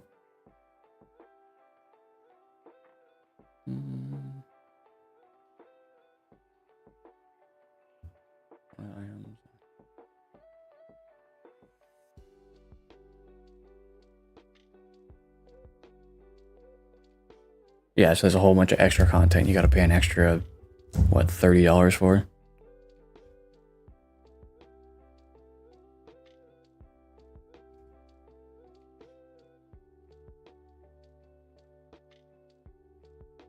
Yeah, new map.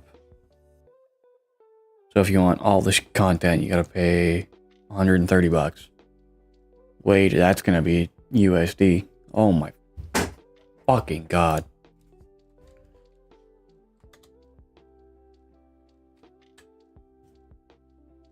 I say 130. It's gonna be almost $200. I'm not getting all that shit. That ain't worth it.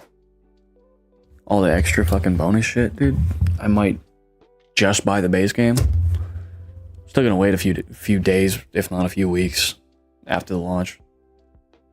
Cause Jesus.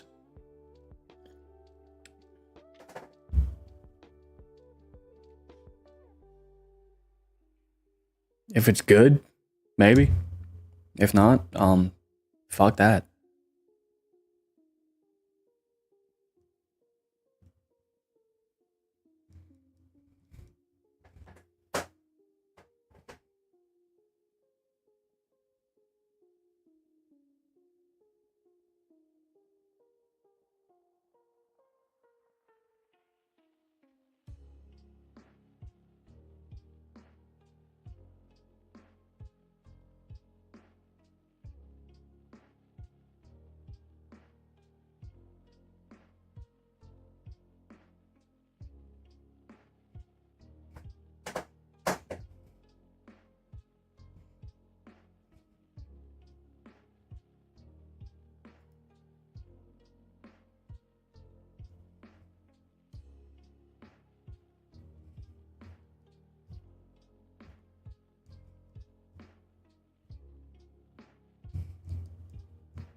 Man, I still gotta try golfing. I haven't gotten around to it yet. Maybe I'll bring a fucking camera with me and vlog it. Literally never done that before, but...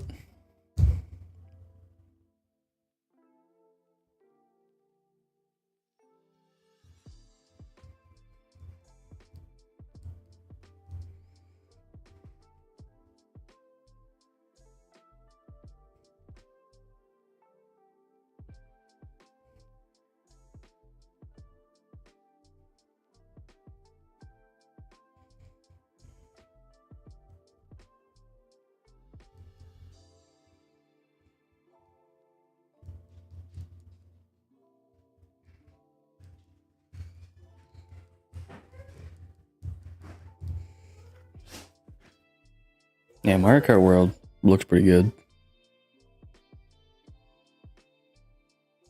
But I still need a solid group of friends to play with.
Yeah.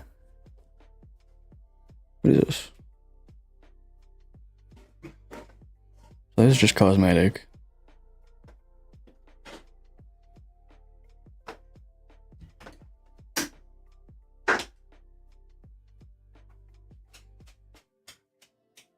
This one as well. But like, if you're gonna have all this ready, why not just put it in the base game? I don't get that. I gotta move my chat to my camera. Can't even fucking see that shit. Whatever.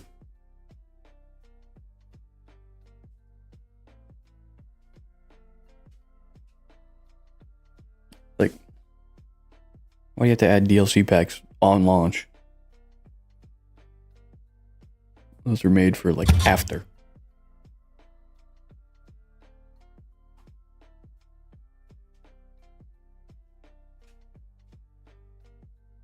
Oh.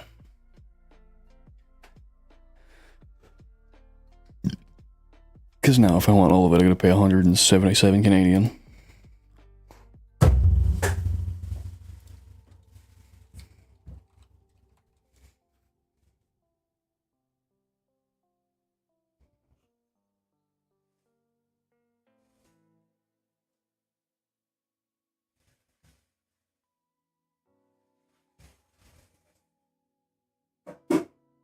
What the fuck was I doing?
Oh.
I gotta try this fucking mod at some point. Cobblemon shit. Cause I love Minecraft and Pokemon, so I feel like it would be really fun. I get some people on.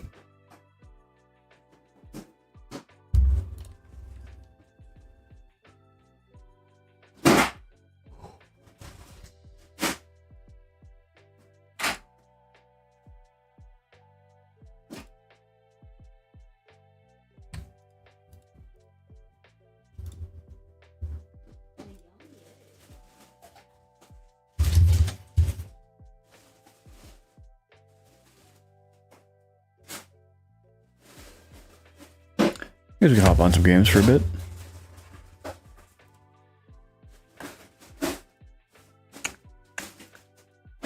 What should I play today?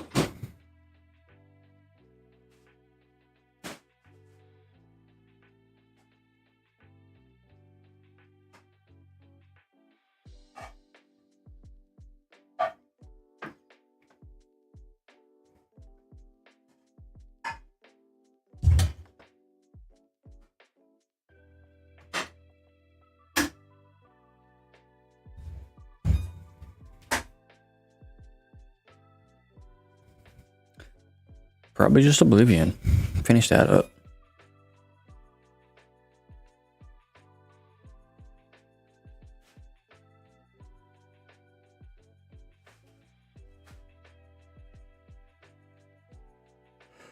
Oh, I changed all my fucking categories. Fuck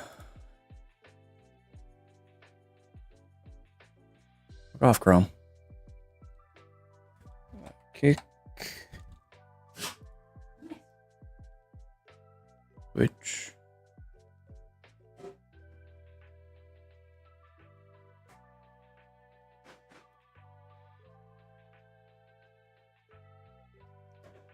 I keep forgetting how to fucking change shit on Kick. Yeah, right here, I think. Yeah, edit.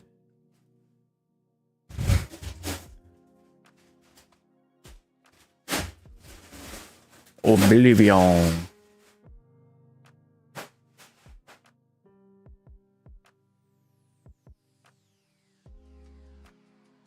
I'll just keep the title the same.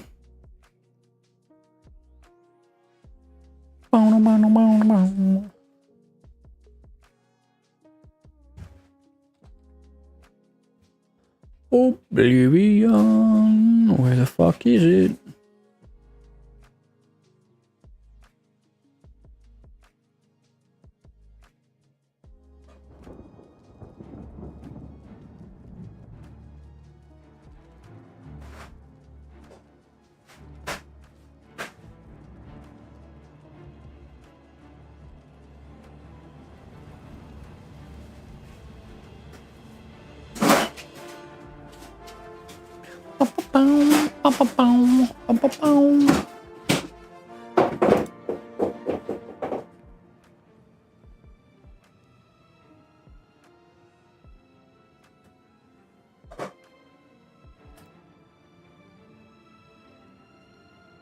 Getting game audio good.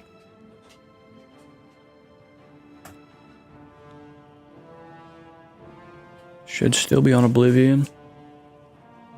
Last thing I played, I think. Ah, it was Minecraft. Fuck. Now we're good. Right? There we go. Yes. Where the hell was I?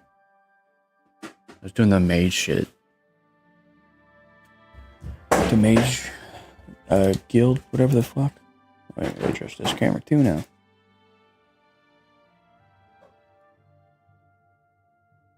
Boing.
What the fuck? Oh, it was a church. Wondering why the fuck I was hearing church bells. Did I do this one already? I do not remember. Hi there. Hello. Eterianus spells, recharging and training in mysticism. And idle chatter. At your service. Eterianus? That's a name. Delphine can get you a spell to summon bound armor if you're interested. And if you're able, of course. I think I already have that one, but I don't know. Where the fuck was the mages? This way? No, it's right here. I think I already did this one. We'll double check. Let me in. Yeah, this is the one with the Argonian. The Argonian chick, right? Oh. Yeah, you. I don't suppose you could help me locate my friend. I mean, sure. I miss him so. We were study mates at the Arcane University. He's always getting himself into jams with the careless ways he performs his experiments. And, well, I'm afraid he's done it again. I'm going to level with you as you seem like you wish to help. Henantier isn't missing. On the contrary, I know exactly where he is. Yeah. Great. Whatever suits you. I just want the money. Henantier back suits me just fine. When you're ready to go and see him, let me know. But please, do hurry. Was he in jail? You know, I already did this one. Who was it was saying? Delphine? Yeah. Purchasing spells. What do you got? I'm sure there's something. Oh, that's expensive. Do not have that much money. Oh, Jesus Christ, I just gotta follow. I don't actually normally have those on. Well, thank you for the follow, Codsworth. The robot. From Fallout. I never finished that game. Fallout 4. I played through probably like half of it. I should go back and replay it one day.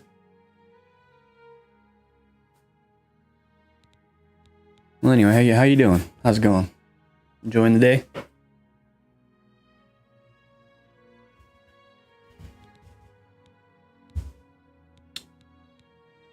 I need more money. Kind of broke.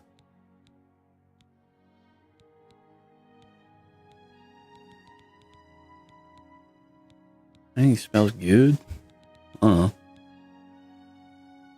I already got that one. That could be good. Major heal. What the hell? Do I have minor heal wounds right now? What can I train? Pay attention, and you can Destruction. learn a lot. Bye. You like breaking shit. Yeah,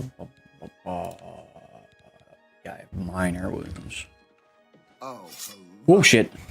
Should probably put that away. Get back here. Hope I can help. Sell me shit. What can I assist you Purchasing. with? I think this could actually do me some good. Cost more, but I probably could have haggled. Thank you for your Whatever. patronage. Okay. Good to see you. Now equip it. Shortcut or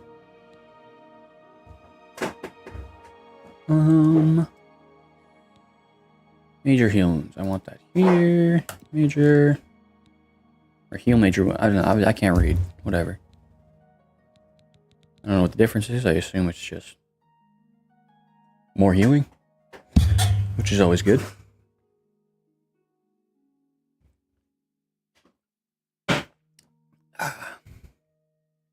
So 5 o'clock. I'll do some editing later around like 7-ish. Then I'll probably chill out and play Minecraft. Not on stream though. I might I stream hardcore every now and then. But that's only one of my cousins here. I might do a solo hardcore run whenever we're done with ours. Whether we die or not. We got a decent run going so far, though. It's the farthest I've gotten hardcore so far. I also haven't played much, but like we've got some decent gear. A good seed too. We spawned in a desert and we got like fucking 12 temples. It was solid run. Okay, did I do what I meant to do? Yeah, I bought some shit. I need to make more money. I should probably learn to make. Oh, shut the fuck up.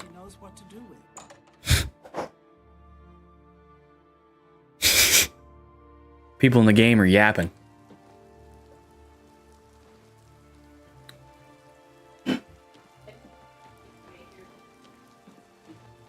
Oh, I do it all the time. When I'm in public, people will walk past me and say something. I'll just say the exact same thing they said. All my fucking coworkers think I'm fucking like legit, but they rise me back now. Yeah, it's better to be weird than normal. You know what? I tell everybody, you know what? It's great.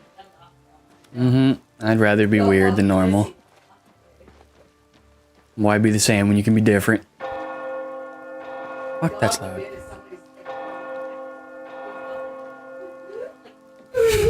Yeah. Oh yeah.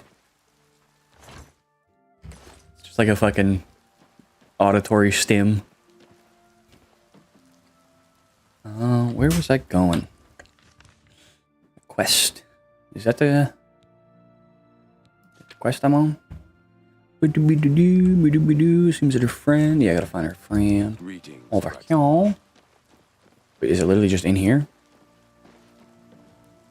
Okay. In the basement? Some sort of portal? Kings of Ochre. I'll have my armor ready. Yeah, where do I go? And not giving me a location, unless that's to the left. What does it say? I've spoken to Kid in a major deal. Seems that her friend isn't missing after all, but trapped somewhere. My help liberating Kid said to return to her when I'm ready. Oh, I just gotta go talk to the. I can't read. Okay, where is she? Hello? Where did you go? Oh, there you are. Are you ready to? Yep. Fantastic. Lead the way. Let's be off then. Show me where the fuck I'm going. You hear any word about Kudai's friend? She's offering a generous reward. Where'd you go? Oh. Someone will show up. Very easily distracted. My other headphone end's probably charged. Ish.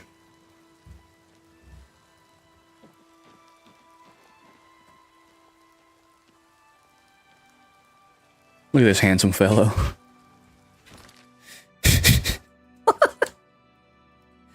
Oh, I wish I had a better PC so I could have better graphics. But even with the shit graphics, maybe it looks better with the shit graphics. Get the helmet off. See him in all his glory.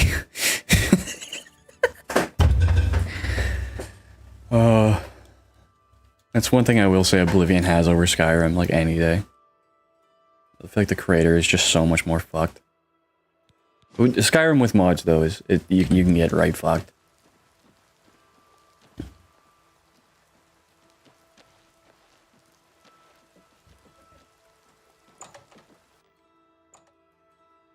I love character creators that just make you look completely messed up. Okay. Where'd you go? Hello, this way. Where is he? Well, as you can see, Henantier's right here, and he's trapped in his dream world.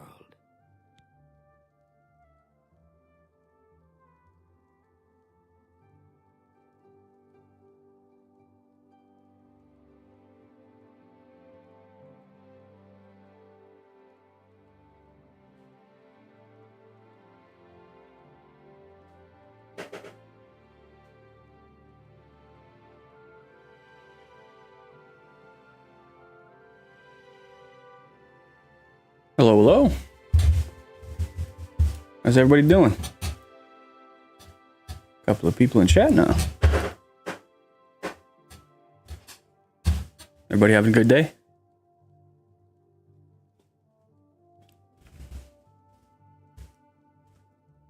Thank you for stopping by. How's my day going? My day is going good. I actually got up in the morning, which is not something I normally do. But feeling good. Streaming for a couple hours. Now I'm playing some games, having some fun.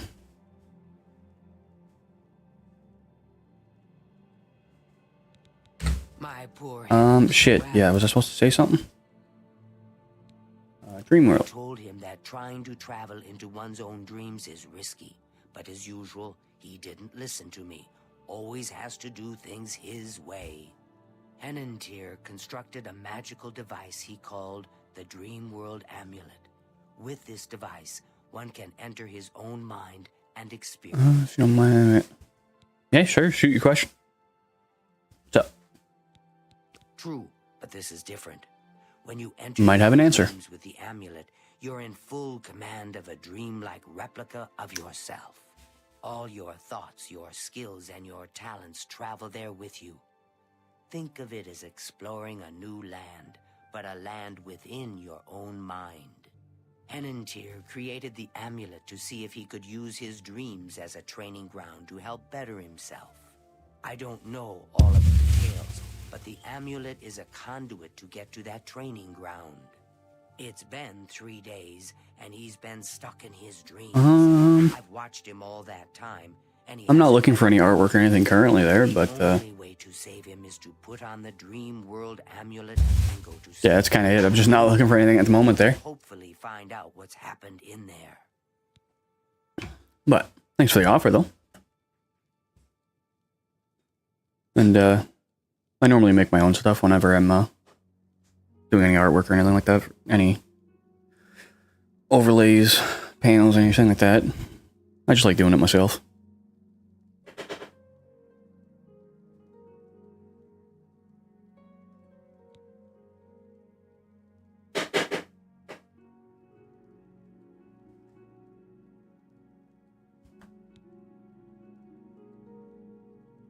I fear that anyone he knows won't be able Yeah, to no problem for stopping by. since I'm in his memory. If you're going to take off there, have a good one. But if you want to stick by, enjoy. The only chance is for a total stranger to enter his dreams. When you're ready to do this, I'll give you the amulet. Only I know the secret way it can be removed from his neck. I was not listening to any of that. Hopefully it wasn't that important. Do I gotta... Shut up. You'll have to be very careful in there. If Henantier intended it as a training ground, there's no telling what you may encounter. Okay, how do I... Social unlikely. The recesses of the mind can be the darkest place of all. How do I go? Yes. Please, use the extra bed here. If you sleep too... Oh my, Henantier once told me that if he's killed in his dreams, anyone that's in there with him will die as well. So be careful. So I should kill him. Now is the time for... Sleep. To the dream world they go. Or not. What?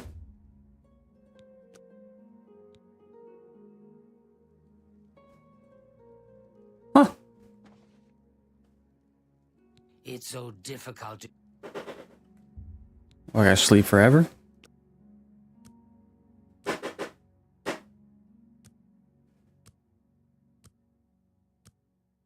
I dumb?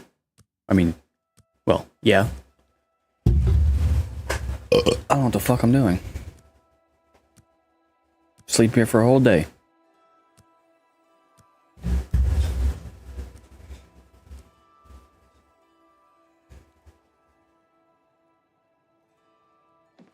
Nothing is happening. It's so difficult to be here and watch. What the fuck? I cast a spell or some shit?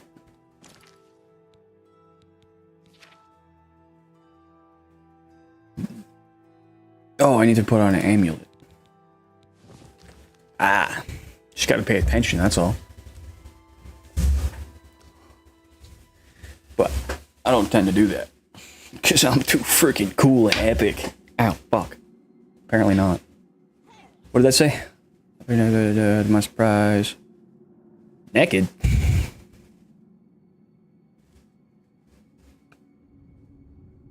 Okay. So, I'm going to have to punch. Oh.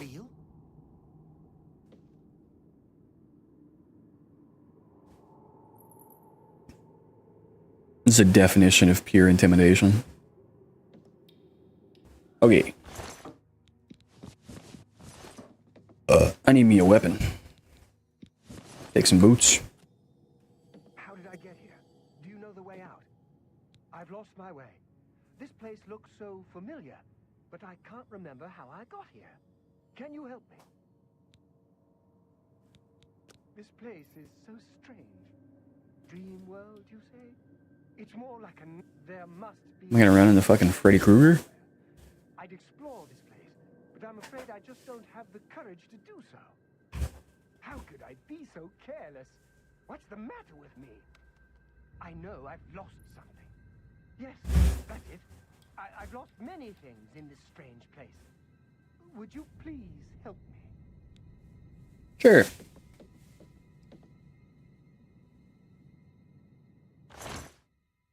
Come on. No weapon? Throw a fucking picture at him. Yeah!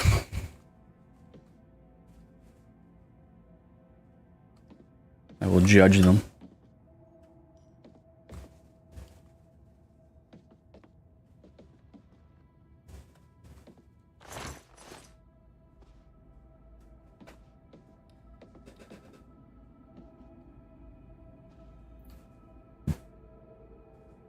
Well, hello there.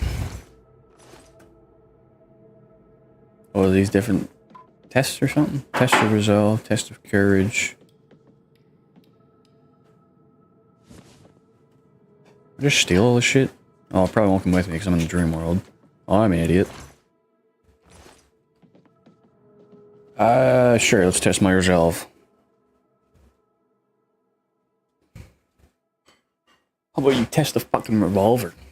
Bam! Get fucking shot, pussy. Arena. This seems safe.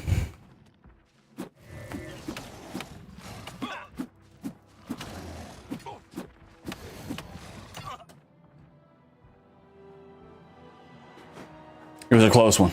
Almost had him. Should probably not do that. I think I need to get a weapon first. So, turn. Can I not go back? Gosh darn it. I'm gonna have to respawn at the fucking thing. Unless there's a weapon here. Dodge. Dodged. I just gotta survive. Because I can run.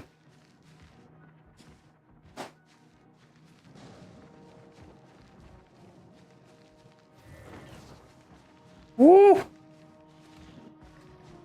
You're never gonna catch me.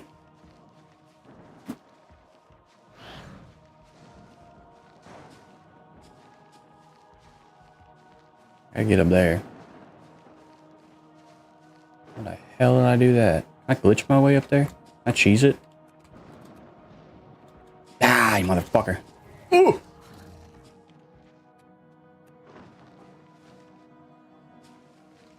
Gotta be a way to cheese it.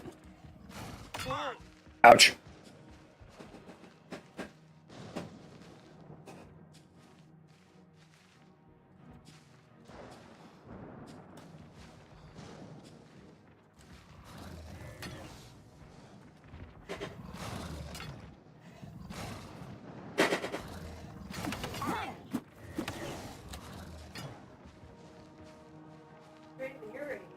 No.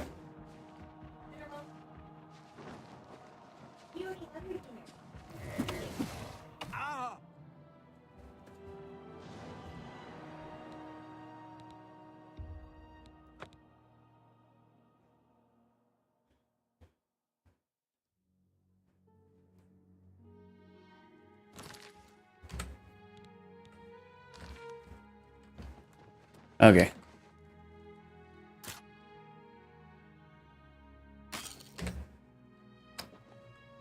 Going to go eat some food.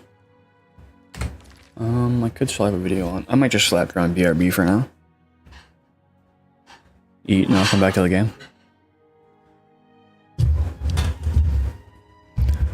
Okay. I'll be back.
Okay, I am back.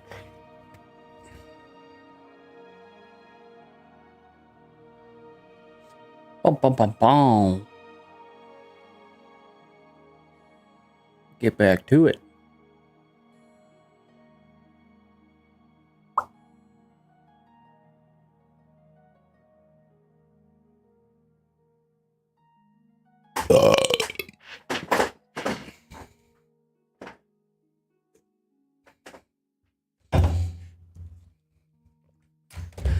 Fuck were we doing? Dreamland shit? Am I wearing the thing? Yeah. Time to go sleep. Go sleep. Let me into the dream world. So do not do the test of resolve. You thought of me. Are you real?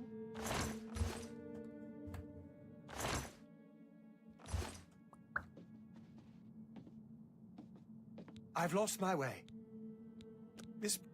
How? I know. Have you?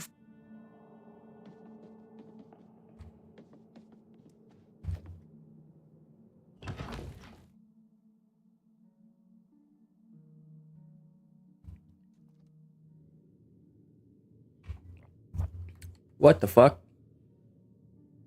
Receive.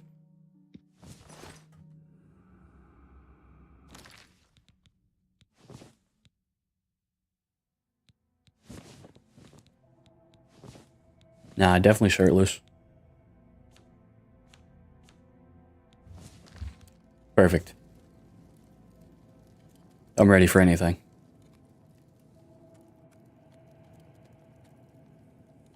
Probably shouldn't step on that.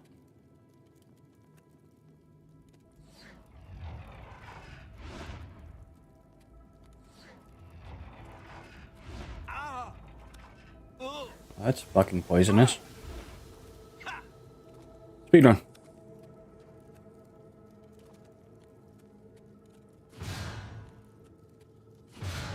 Oh!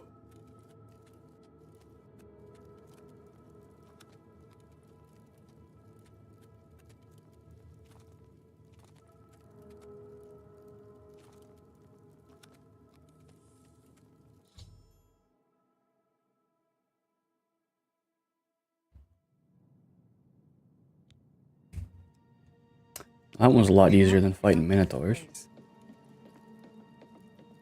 This one? This one gotta give me a weapon or something to fight the fucking Minotaurs. What's going on?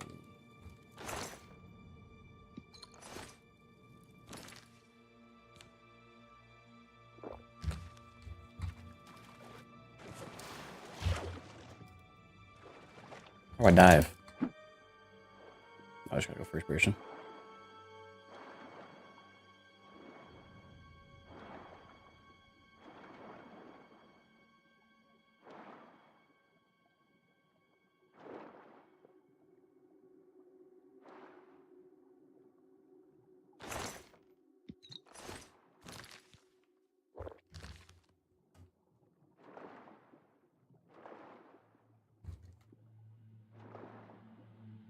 It's a lot of swimming.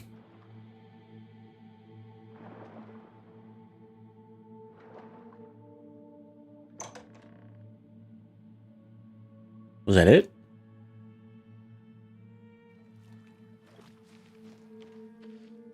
The test of courage was just swimming? Maybe if it was a lower level, I might have drowned quicker, but...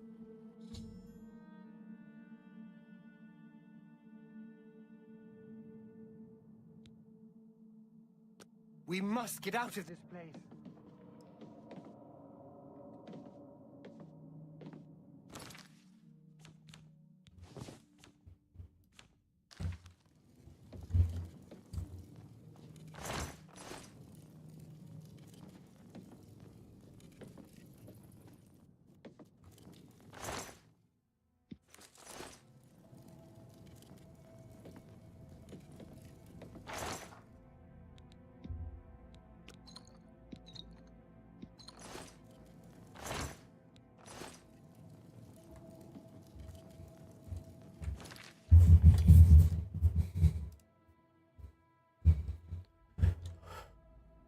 Wow.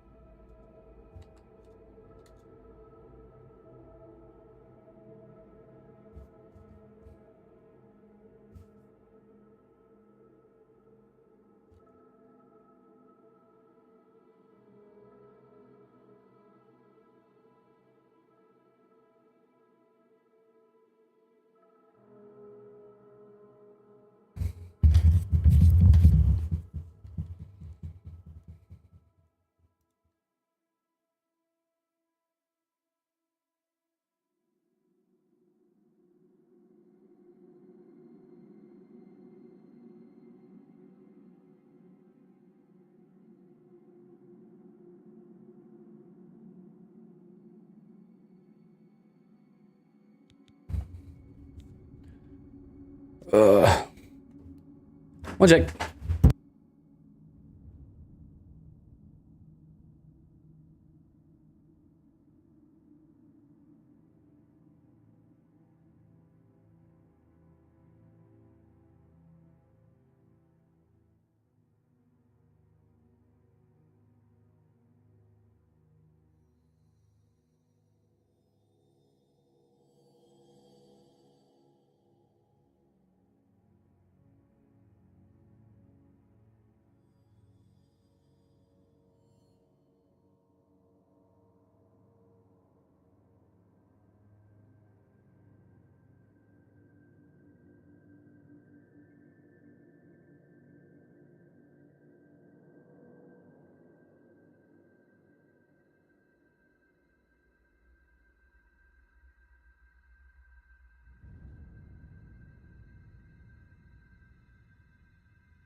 See you later, fucker.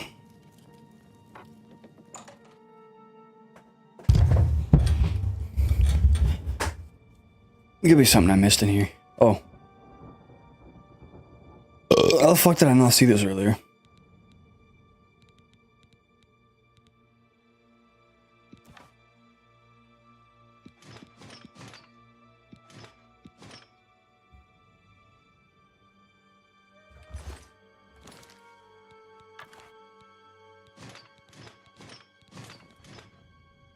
Hell yeah.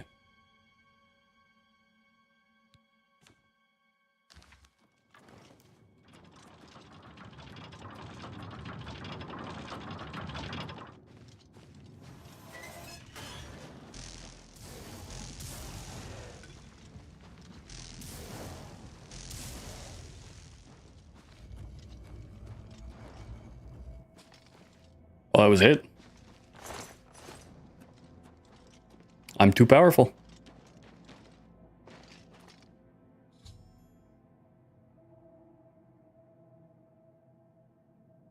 The last one. We must get out of this place. Have you found an exit to this? Okay.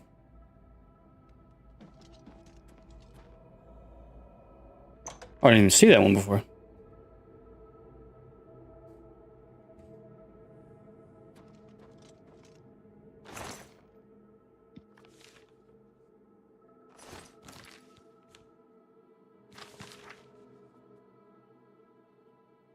Yeah, that's legible.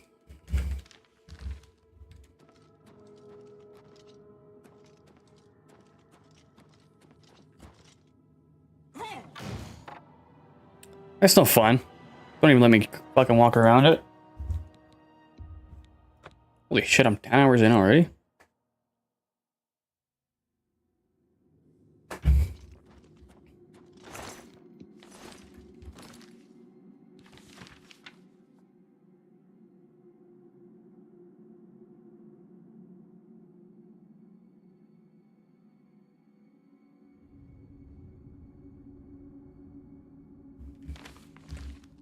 I don't know.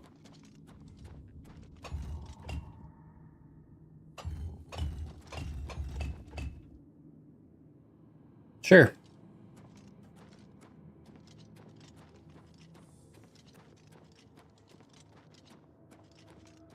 Then there should be a bigger one.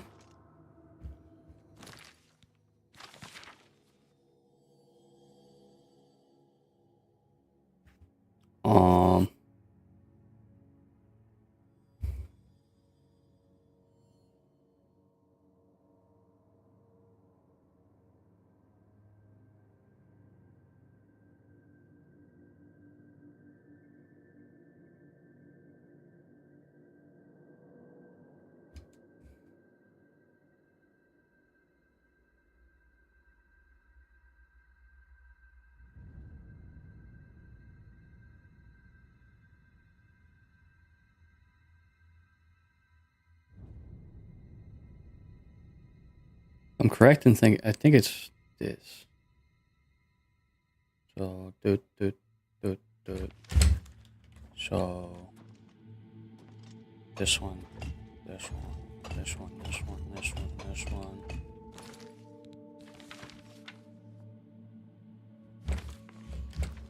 Bam, bam, bam, bam, bam, bam. I'm so smart. Literally just pattern recognition. And this should be the big one. Probably, what, these? What we got?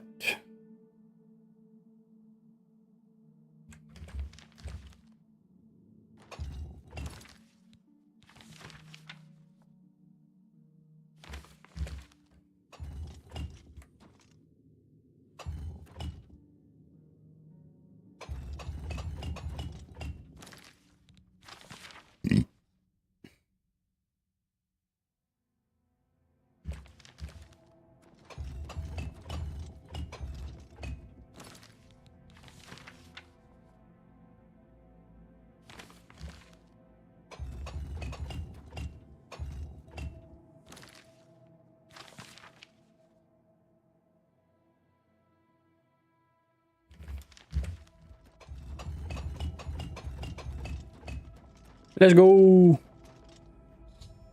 I did a puzzle. I used my brain. Really just all the things that look the same. One was actually decently easy. I've had a few puzzles that just hurt my brain. Please, you know what? help me. I feel as though I'll be trapped here forever. And I don't even know why. 'Cause fuck you. How? What you say must be the truth. I can see now what you were saying was no story at all, but the truth, and I'm a fool. I had no idea that the amulet could hold such power over me. I set out to create a way to conquer my failings, but it seems the tables had turned, and they conquered me. I don't know how you did it, but I thank you. Now, we must wake from the stream and take our places in the... Wakey wakey! Wake the fuck up! It's good to see you in the real world. Hey, got a new man. For rescuing me from my nightmare. Why are you whispering? Those thanks are only a small token of my appreciation. Allow me to reward you for your bravery. What do I get? I'm afraid I don't have much in the way of coin, but allow me to...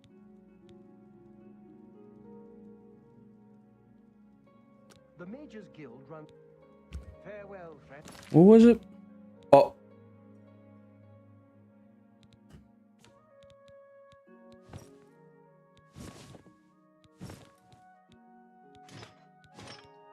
I gotta put my clothes back on, man.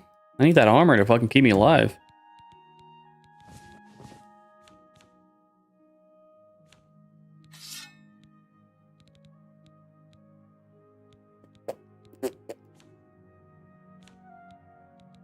Would you give me some sort of book or something?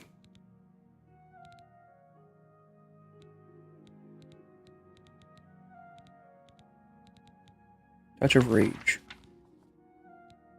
Yes.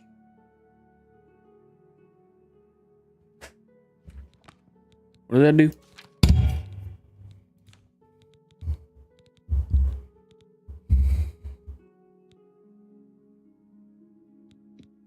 I wish it gave you more fucking explanation.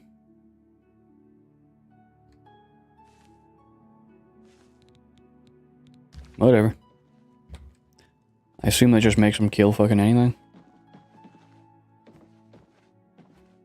How do I get out of here? Goodbye! Actually, can I talk to the lizard? Aronia? Nope, she fucking left. Ditched us. I assume that's the quest done, though.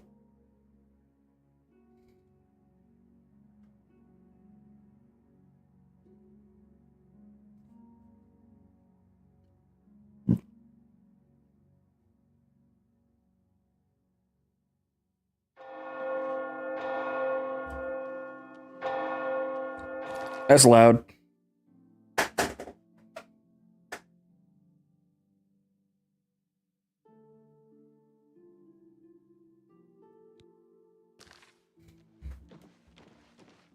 Hello, associate. Hello. Now that Henantier has returned, each local guild hall has... I do hope our paths cross again. I don't. Did I do this one yet? I don't think so. Should I walk there? Maybe.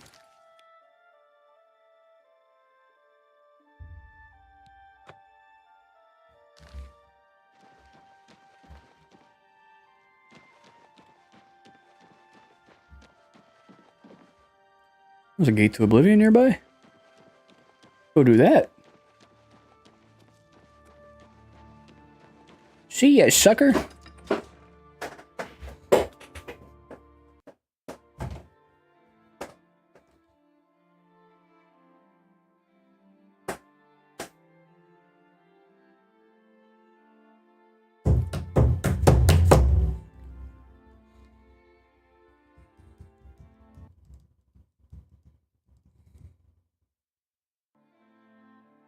Game just froze for a sec. Give it a sec.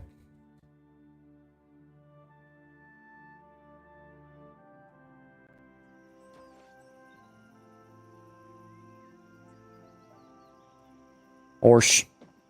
That ain't mine. Yes. Where could the Oblivion Gate be?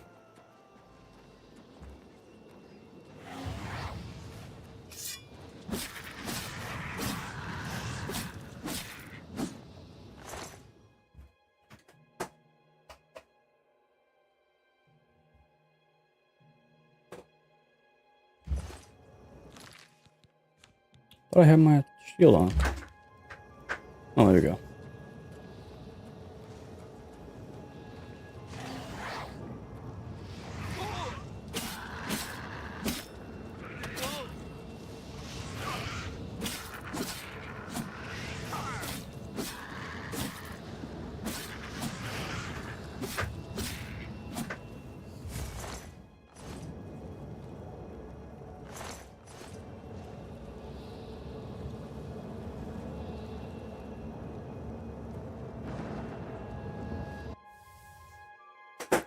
Let's go fight some demons.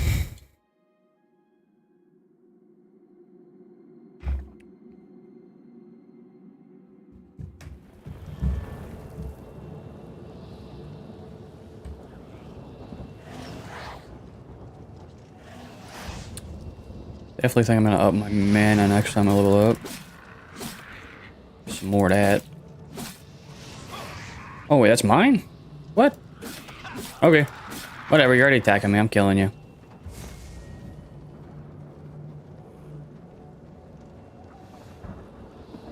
Whoa! I got fucking bouncing Bettys here?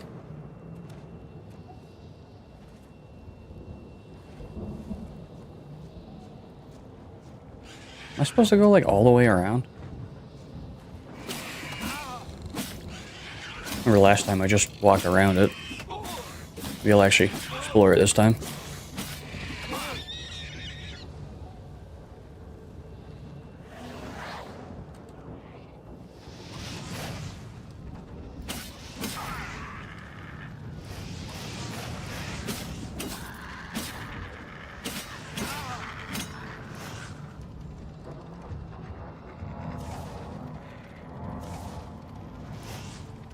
What? Fuck you.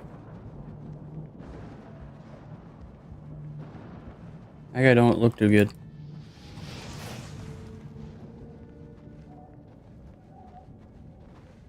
What do we got up here? More dead people?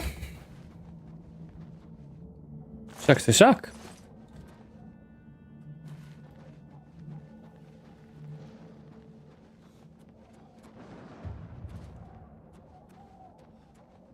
Acrobatics at 42 already. Damn. I want to be able to run on water. I think that's the thing you can do, right? I want to be like Jesus. Where's this go? Sure, I'll go to the Cavern of the Abuse. That sounds like a fun place. Sounds like a great time. Oh yeah, I can summon stuff too.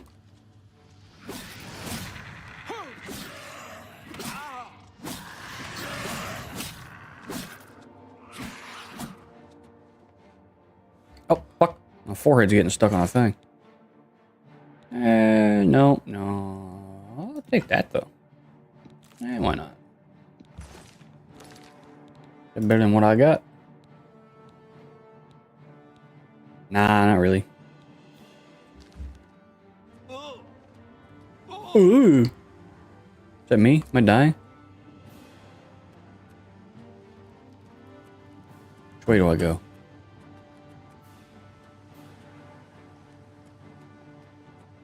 Going down here. What you got for me? A pit?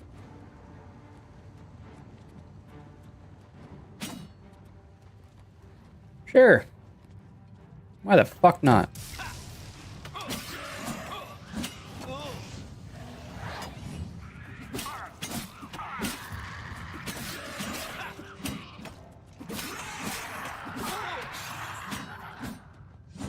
Pretty sure heavy armor makes your magic worse too, but I just think it's funny.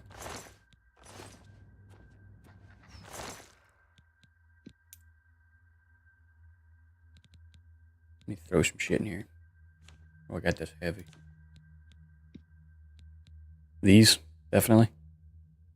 I don't sell for much either. I'll just toss them in there. You know. Sell that.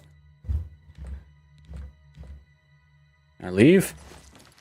Thank you. Ooh, money.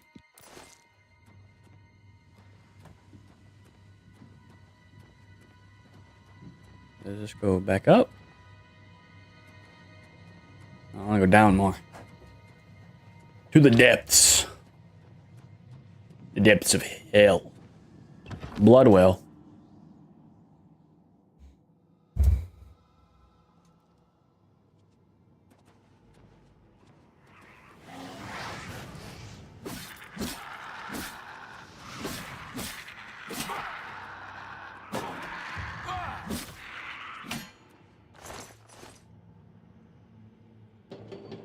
Oh. Core Smasher. Oh, could I have taken that as like an elevator?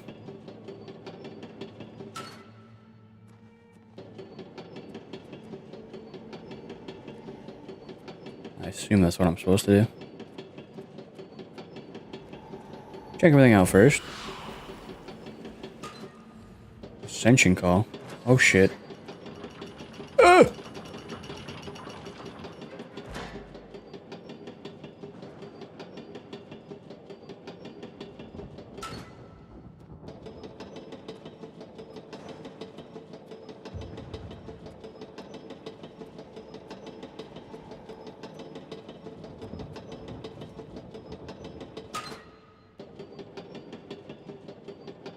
Going up on a Tuesday. Oh, it actually is Tuesday. Look at that. Up I go. Where are you hiding your goodies?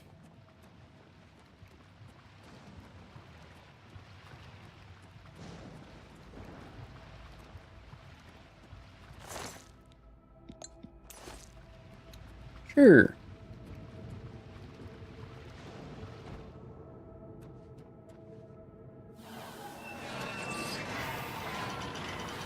Oh, so this is how you open the gate. That's all it's for, eh? That's good to know. 'Cause I can just completely skip the gate.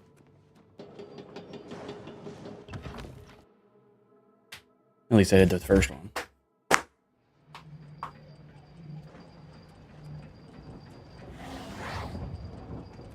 Sup, fucker? It's fucking slice and diced.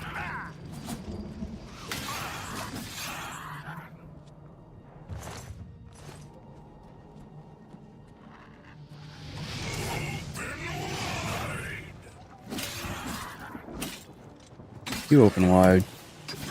My fucking shaft.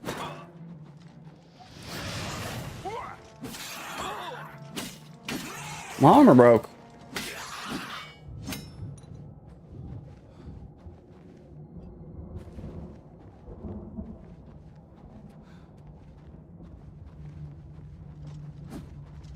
Okay.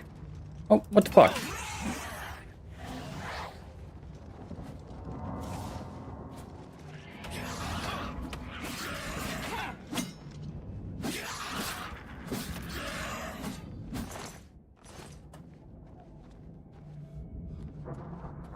Side we go.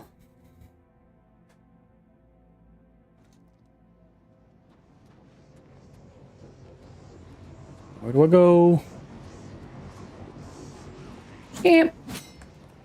You little bitch.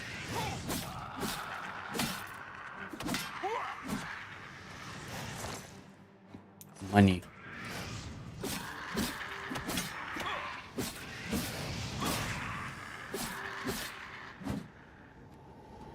Oink.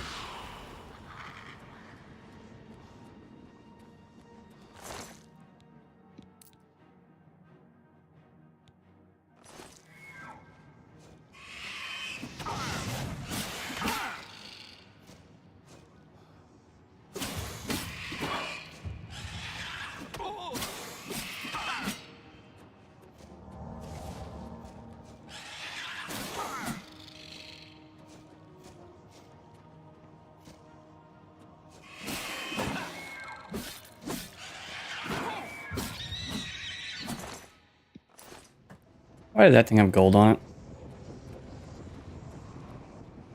I don't think dinosaurs need money.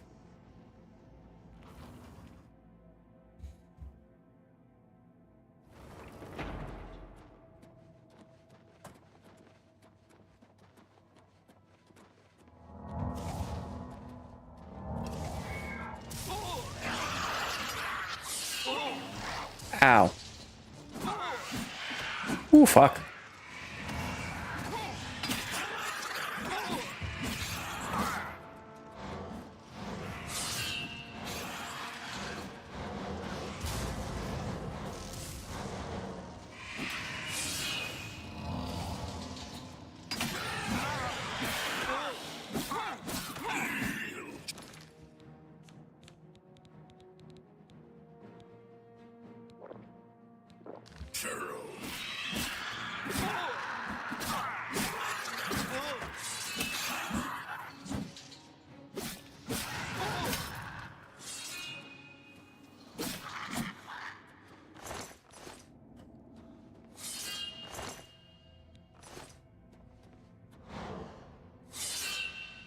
Ooh.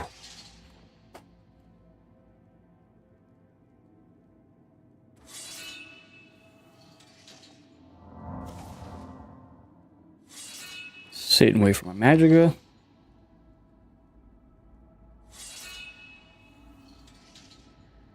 As I'm just on fire. Just casually.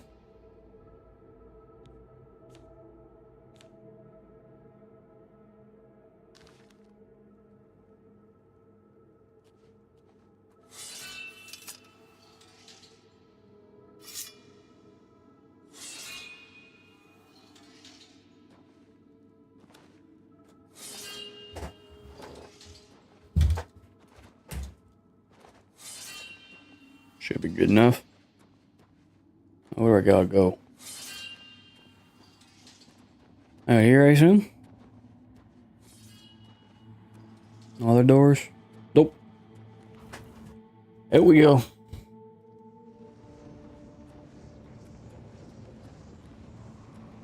Time to ascend. Fuck, I never know which one's mine.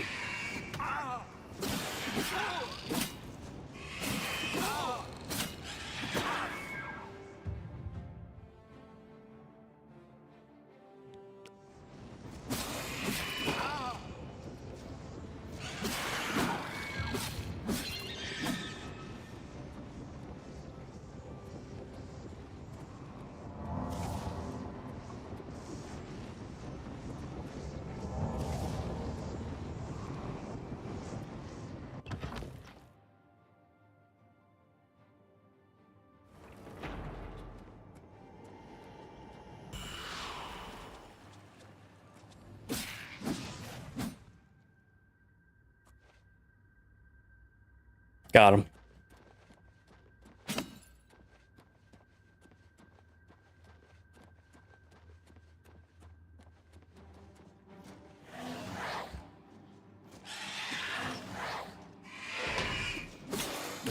Well, that seems dangerous.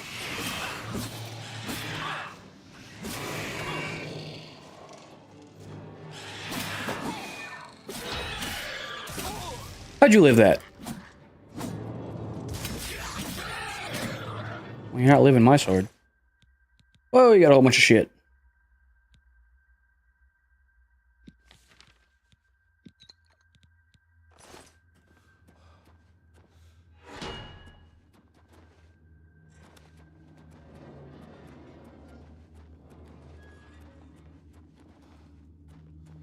Back to climbing.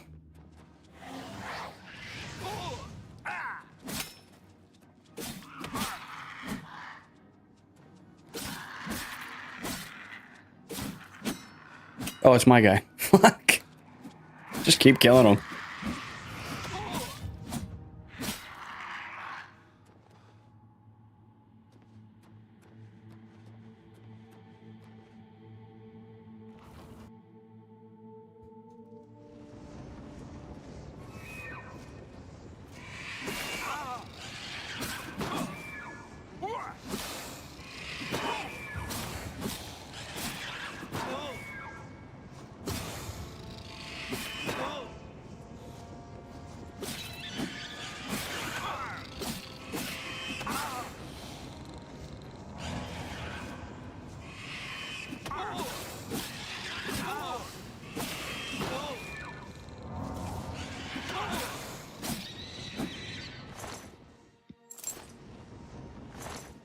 Why would he have a lockpick? I don't get it. What kind of locks is this guy picking? What do I want? What's broken? This? Can I repair it? I have a couple hammers, don't I? I think.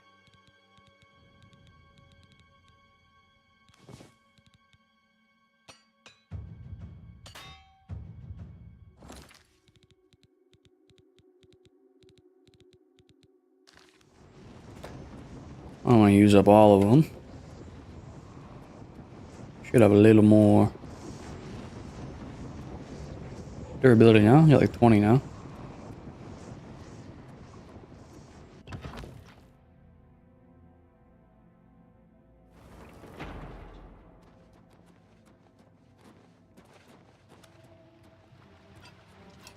Whoa! There's so many of you.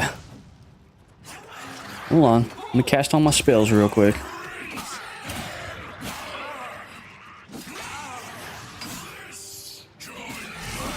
Fuck you. Look, I got the same armor as you.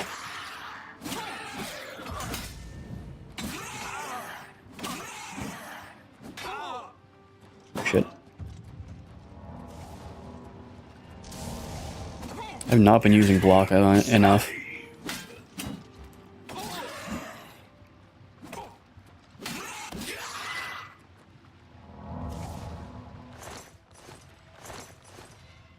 Just hurts.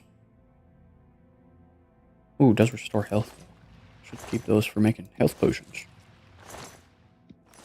Yeah, I'm stealing all your hearts. Literally.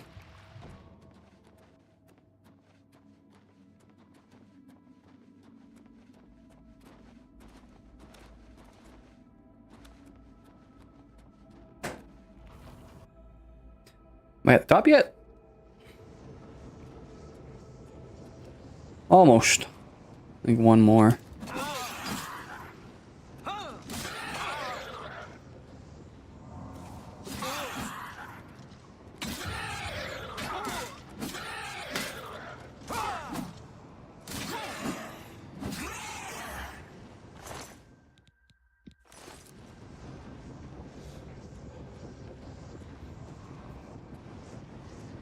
Better watch out, I'm out here stealing hearts.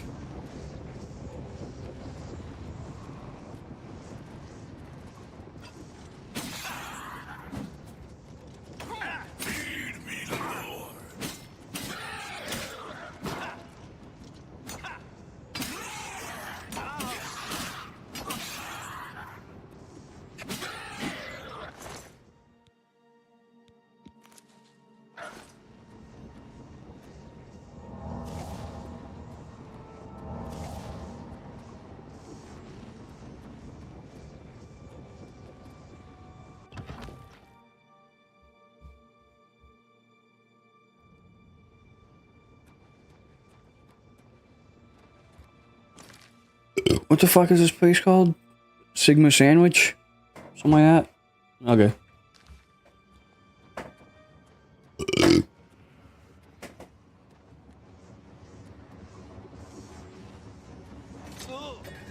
Oh, that kills you.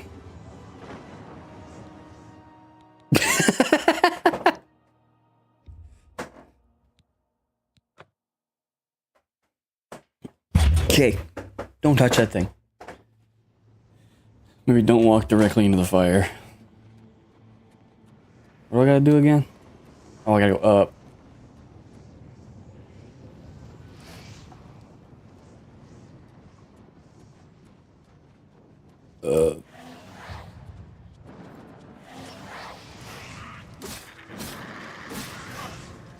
Fuck. I just keep hitting mine. Get the fuck out of my way. Yeah, you go deal with the other guy. Is that a flame atronach?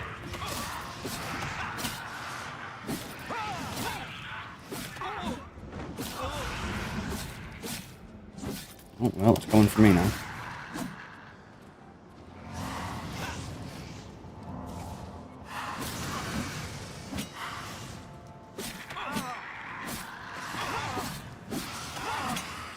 Die already, fucker.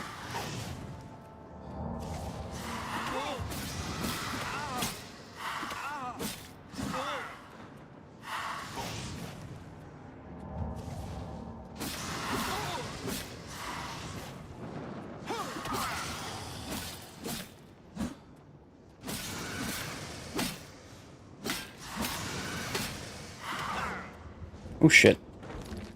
Potion!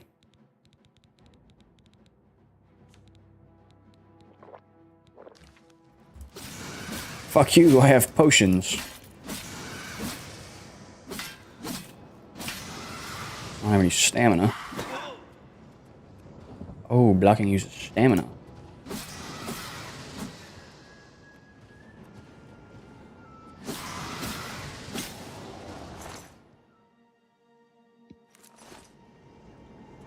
I think I need those for that castle thing to summon one of them fuckers. Turn this thing off. Where's the off button?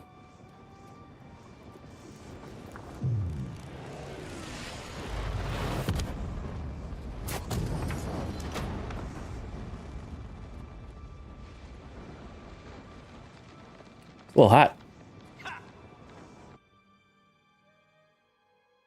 There's another one closed. I don't know if I get something for closing all of them, or...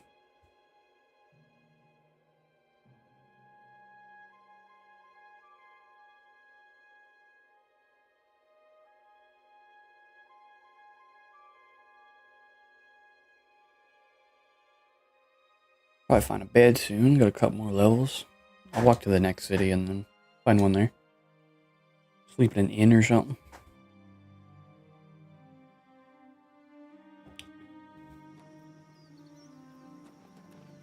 Well, it's daytime now. Don't these polygons look pretty? I gotta go. I go that way? I went the wrong way. Oh. Okay.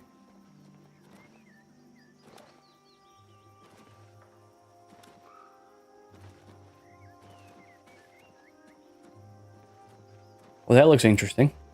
I would like to go there. Maybe over there too.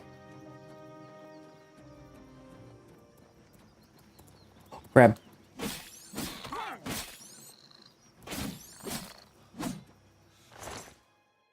Nothing good.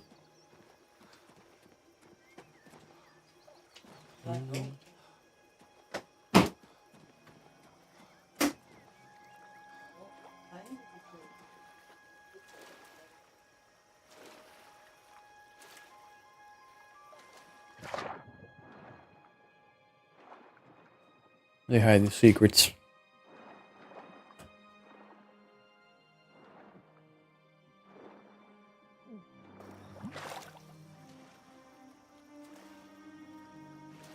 Oh, my weapons broke too? I might have to go to the city. Strange door. Definitely strange.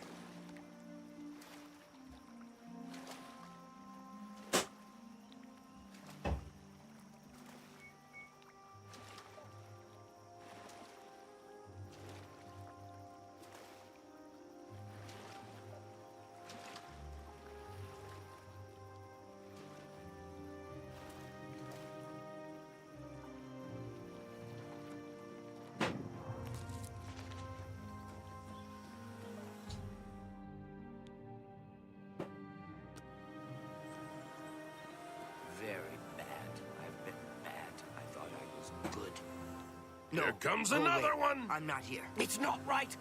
Madness! Why? Why? Everything is wrong! It can't be done! Stay away from me! I won't... Can't talk now. That door has been making noises again. Go back. You can't make me go back! I'll kill you all! You're all going to die! Stay back! That's what I think it is. This one's violent. Fucking...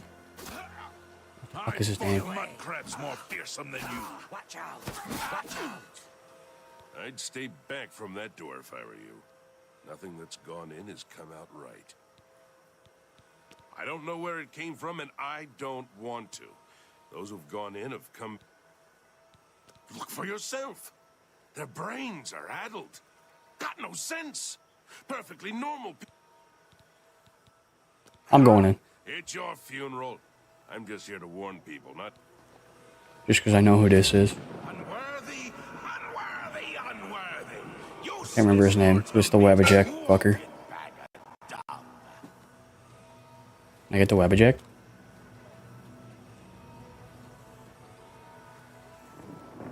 A nice effort, though. Shame he's dead. These things happen.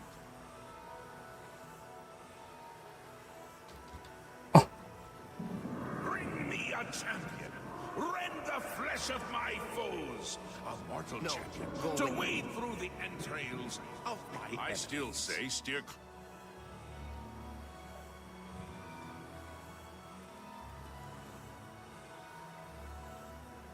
Well, that's no fun. Really? Do come in. It's lovely in the Isles right now. Perfect time for a visit. I got the invite. Starts with an S. I can't remember what the fuck his name is.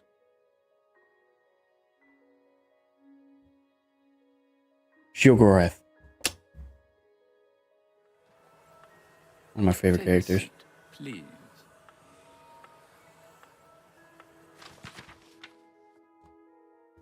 Okay. Yes, what can I do for you?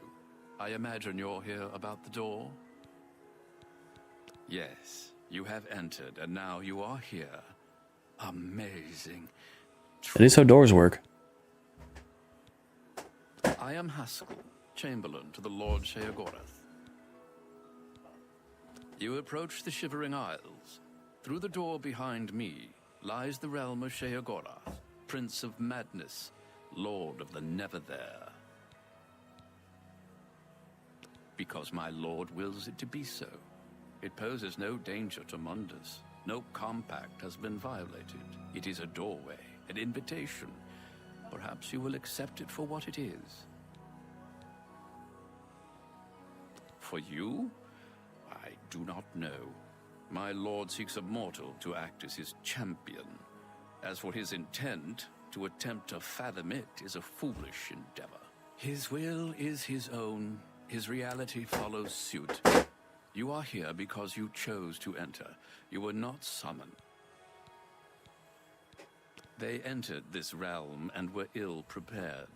Their minds are now the property of my lord. Cured?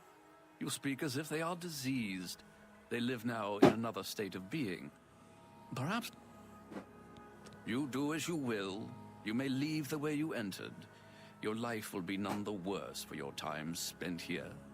Or you may continue onward through the door behind me. Yep. If you can pass the gates of madness, Madness. perhaps the Lord Sheogorath will find a use for you. Who is to say? There are always choices to be made. Enter or do not, but make your decision. Speak with me again when you have made up your mind.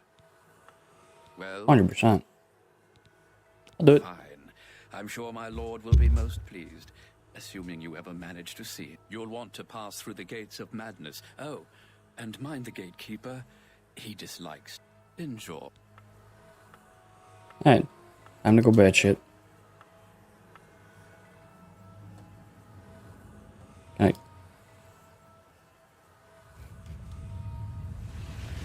Oh, okay.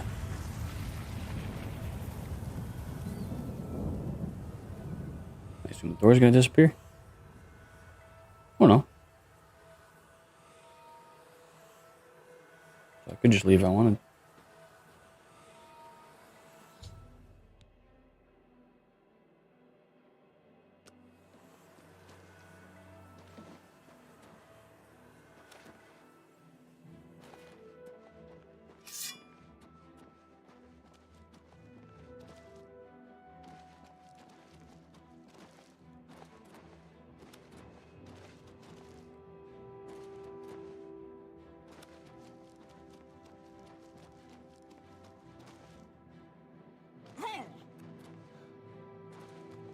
Hiding secrets?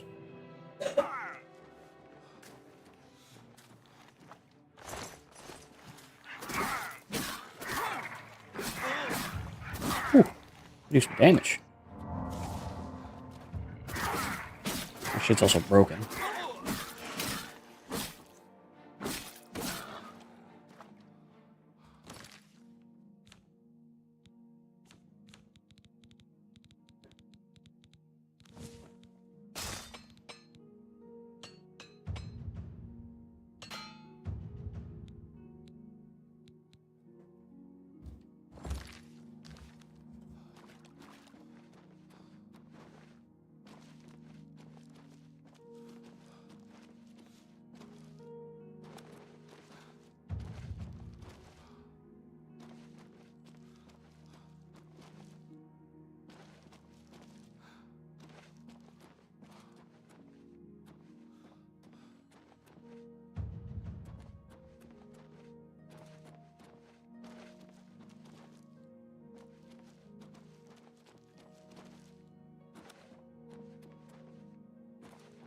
Go check this out. Zedifed.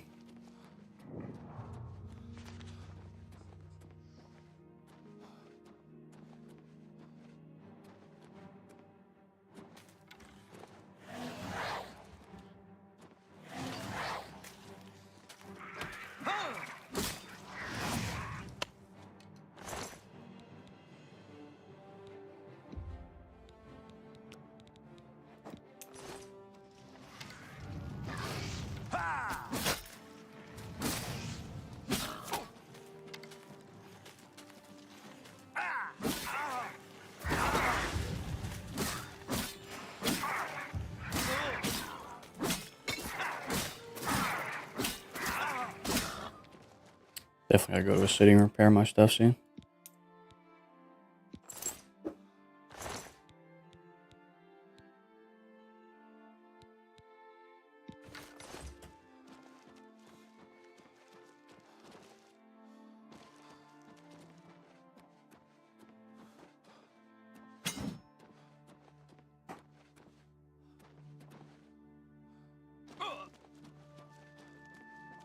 There's nothing here.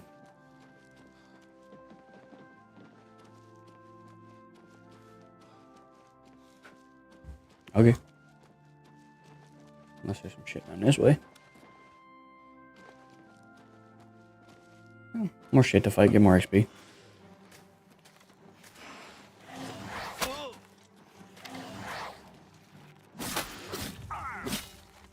Oh man, my sword broke.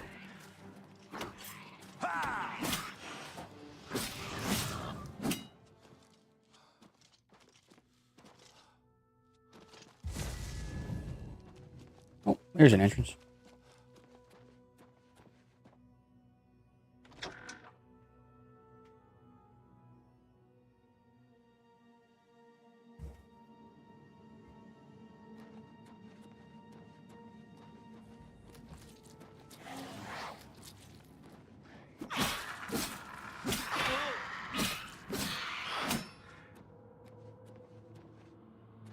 No drops. Money.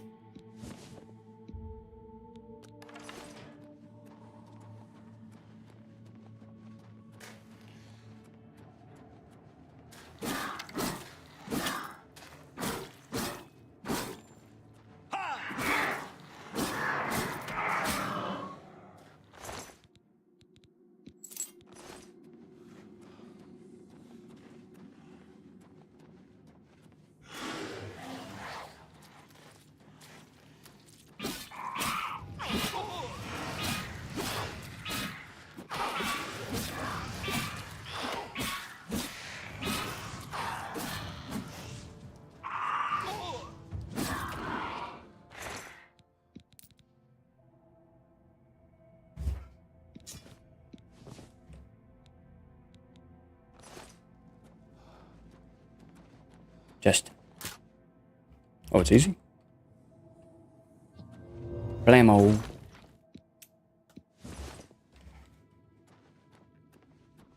got that way, and we got this. Just go back to the beginning. It does not. Maybe I should check out that upper area first.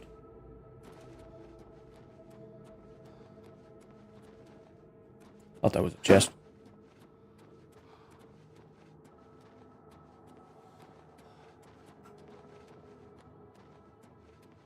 This is also nothing. Okay. So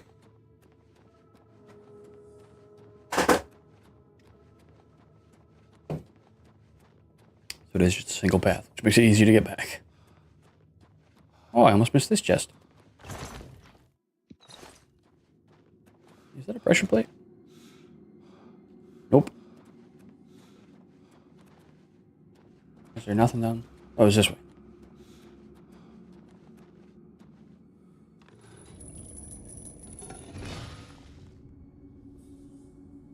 Why the hell is it open already?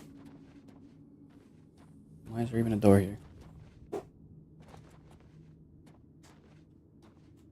Okay, those are just those two chests.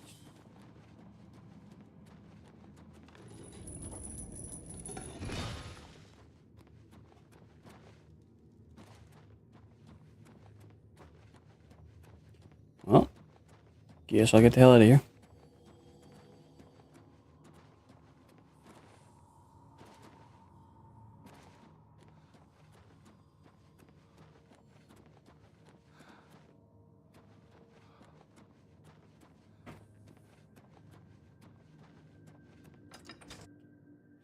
To the game. Go see Sheogorath. I guess we gotta fight the gate guard or whatever the hell we're talking about. Can I? Can I? I can't. Shortcut.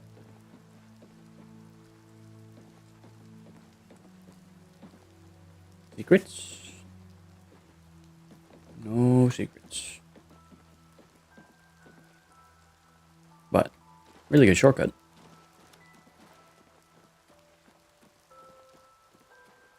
Back to the main gate. I don't think there's anywhere else to go in here. Whoa, this is a big place.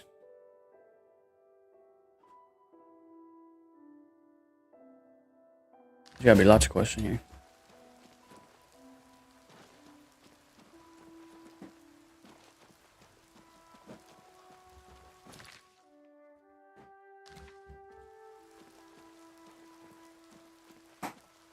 Should probably fix my shit and then come back, but fuck it.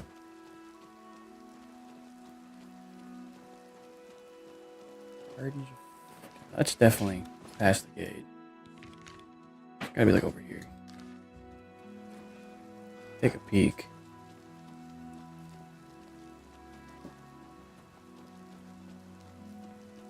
I don't know, it might be over here.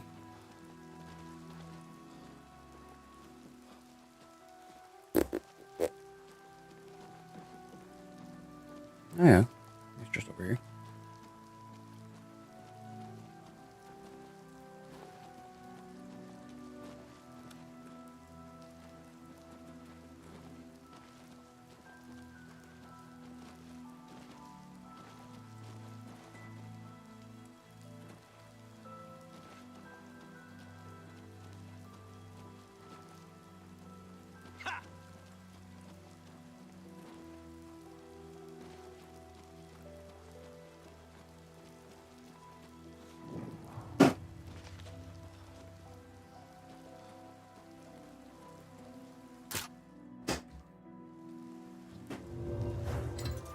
I love that spell. Definitely a higher level version of it.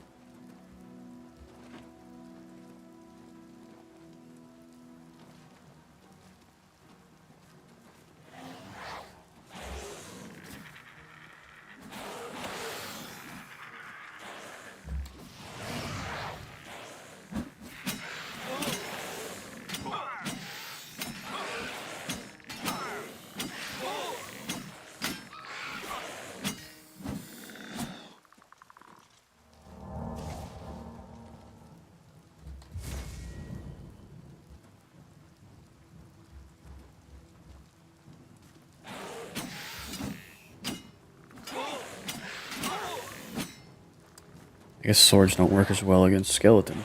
That makes sense.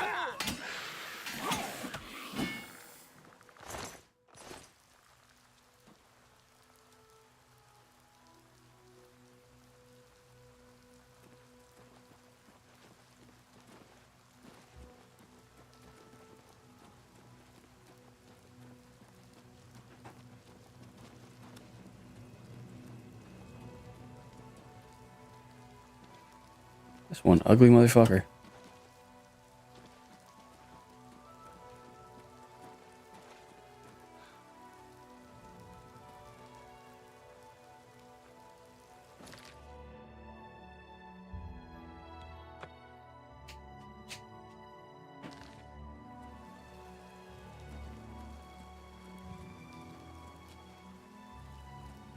Can't I do nothing with this man?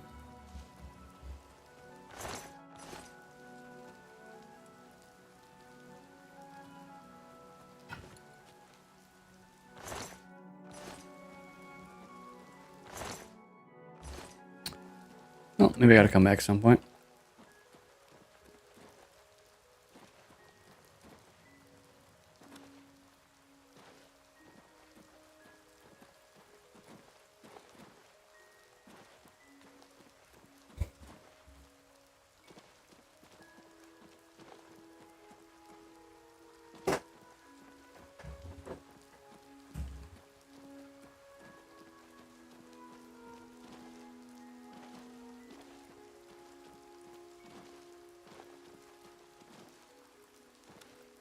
It's a whole ass house.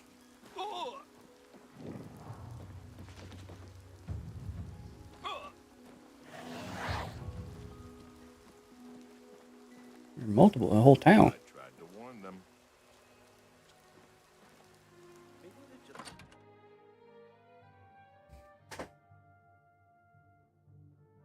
You got people living here?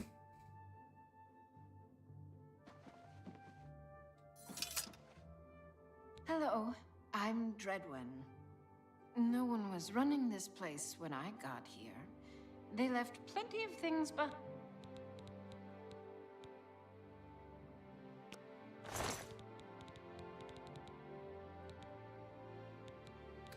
You sell repair ham. Oh, you do. Much? 18? Ooh. I will buy 10 of them. Probably could have haggled, but I keep forgetting that's a thing.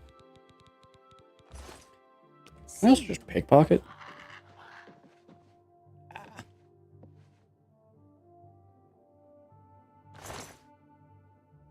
Thief! You won't get away with this. What are you talking about? I didn't do nothing. I was just looking. If you think I'm interested in whatever your one leads to me, you're not. I want. Quaint, isn't it? Passwall sits in the fringe of the Shivering Isles. It's where. Run along now. Shh, I wasn't stealing anything. Leave me alone.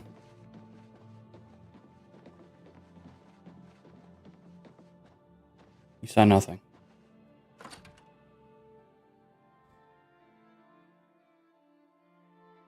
They should have listened to me. Fix some of my stuff now, though.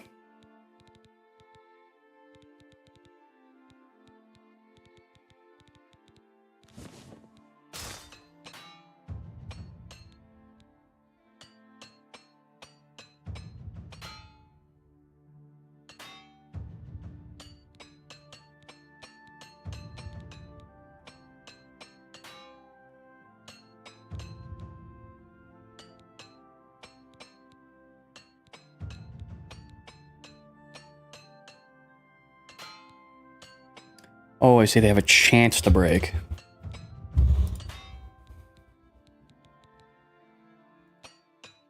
But they might not. Like that. Perfect.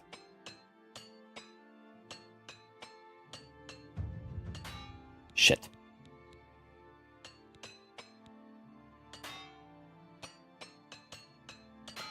Shit. I'll leave it at that for now. We'll be swimming in blood. Hello, I'm Sheldon. Sheldon. Welcome to my town. Bazinga. The place was pretty deserted when I got here.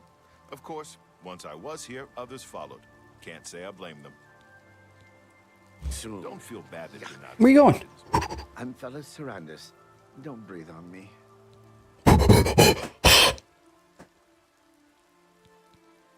It's a nice enough place. Less dirty than others. I feel like I belong. That old man in the room made out of butterflies, he said to wait here. He's pretty scary, isn't he? Let's watch him in action.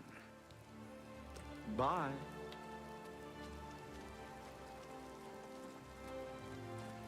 I guess they're going there too. Night.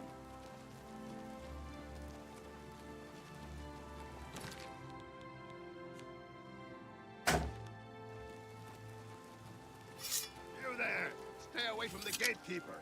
Let us handle this. No. You'll never take me down. What's the matter? Getting tired? Yeah.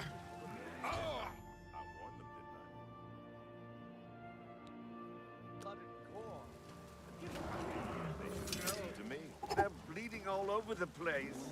Watch out! He's too much. Killed all my men. Get out of my way.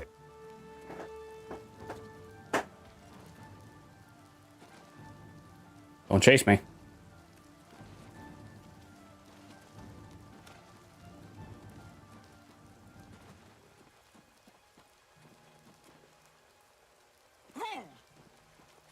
What? I'll try to speak in... He guards the gates of madness. Don't get too close to him. He'll kill you. And it will... Jared Ice Veins wants to kill the gatekeeper. Sounds like suicide. You really need to get so close. Try not to stand. pretty scary, isn't he? Jared's planning on killing him. I don't know how. The gatekeeper looks indestructible to me. See you later. Try not to step. One leads to the lands of Mania, and one to Dementia. The gatekeeper makes sure no one gets in who isn't supposed to. Take care.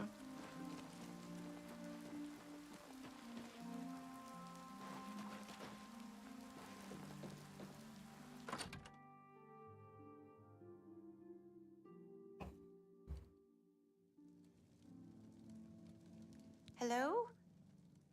You'll need to... It's just down the road from Passwall. It's where Relmina created the Gatekeeper. He's Relmina's crowning achievement. The Gatekeeper keeps out people who don't belong in the Shivering Isles. She made him in the Gardens of Flesh and Bone. She's my teacher. She's going to teach me all her secrets. Oh, and this is really interesting. Wait. I'd like to tell you, but really, I'd like to tell you. See you later. Do we have any of them? Yes.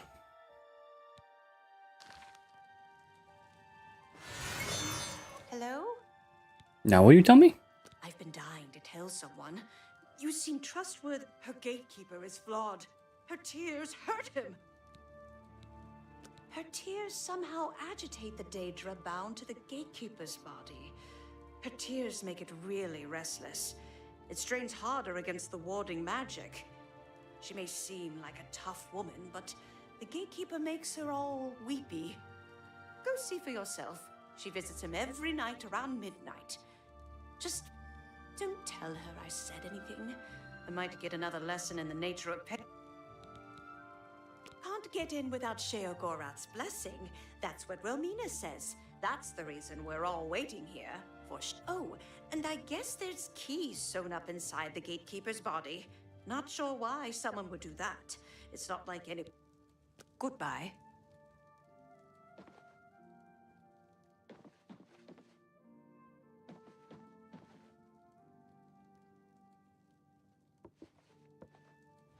Yes? Felmore must be a terrible place to live.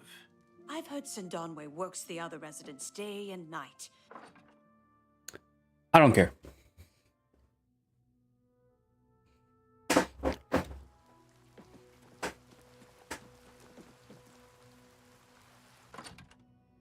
Sheldon. Sheldon Cooper.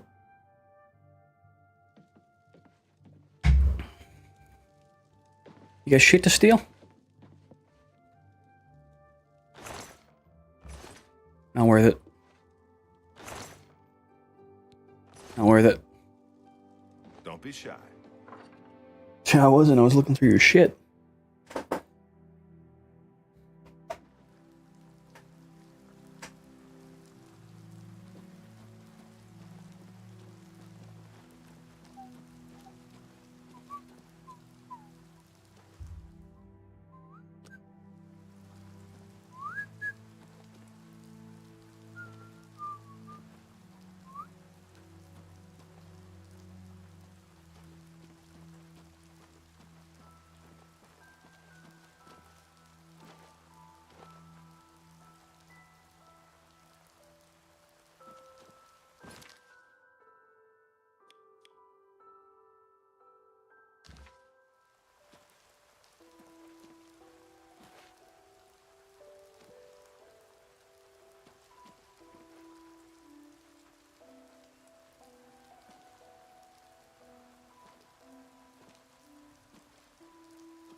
Definitely doesn't notice me. I'm too sneaky.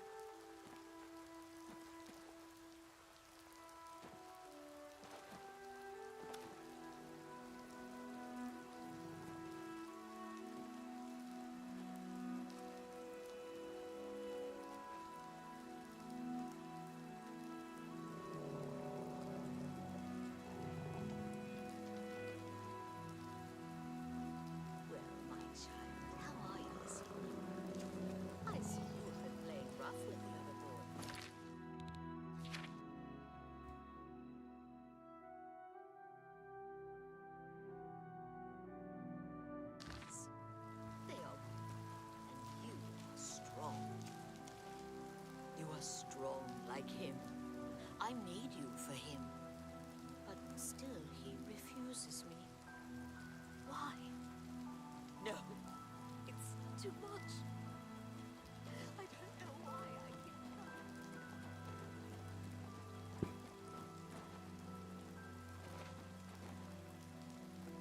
I'm supposed to talk to Buddy too.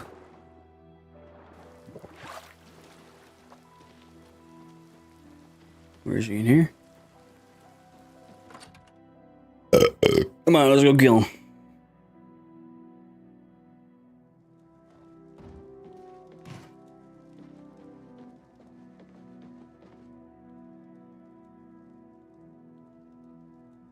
I'm Jared. For instance, you can hear them better. I want him dead. I need him dead. His bones are calling. If you're any good with a lockpick, we can help each other out. They say the gate, and the best way to kill something is with the bone. I can see you'll.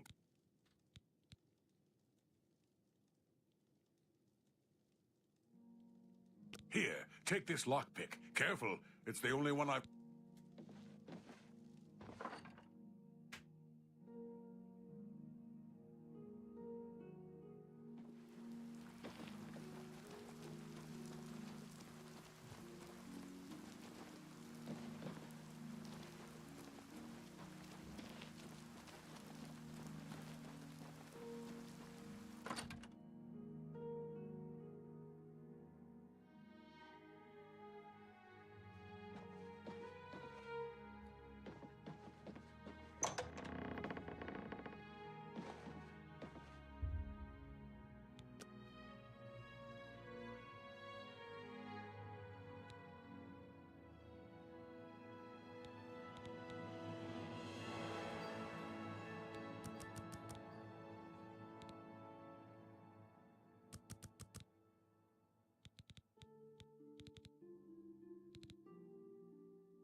Another one?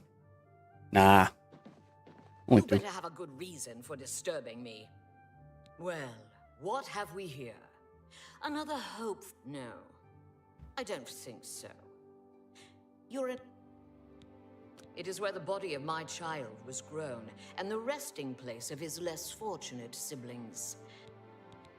The Gatekeeper is my child, the consummation of Sheogorath's wisdom in the womb of my genius. His brothers were less. He won't bother those blessed by Lord Sheogorath. You, however... You? No. You have a conventional type of soul. But I don't make. Were it up to me, I'd cut you. No. I'm bored with you. Why don't you talk to Nanette? She likes talking. I'll need to cure her. There's one sure way to stop a tongue from flapping. I'm not sure I... Stop wagging. The gate, his brother, he won't... Try him, if you like. Believe me, after... I'm... Whoops.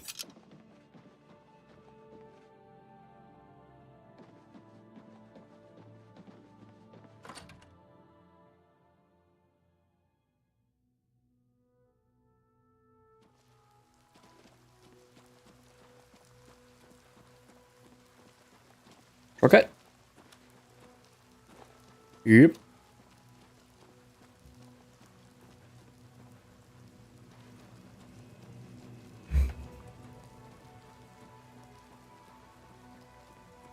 Oh, go for another like half hour. I'll go to like 8. And I'll call her quits for the day. About 6 hours. Hear the bones talking. Should we continue on? Yep. Follow me.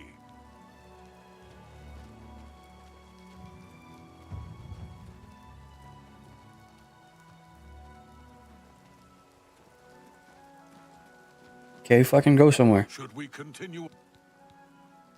Yes. Follow me. Son of a bitch. Follow you where? From these gatekeeper bones, I can make some. Find me in a few hours. The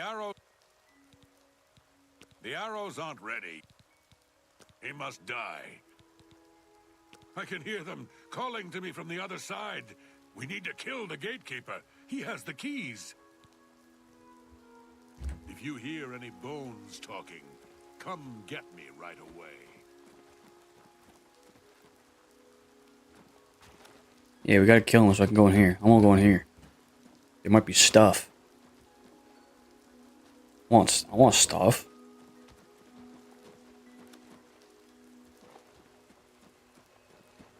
Make the fucking bones already. We should go hunt.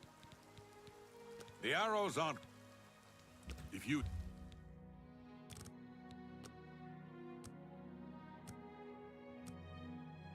Now are they done?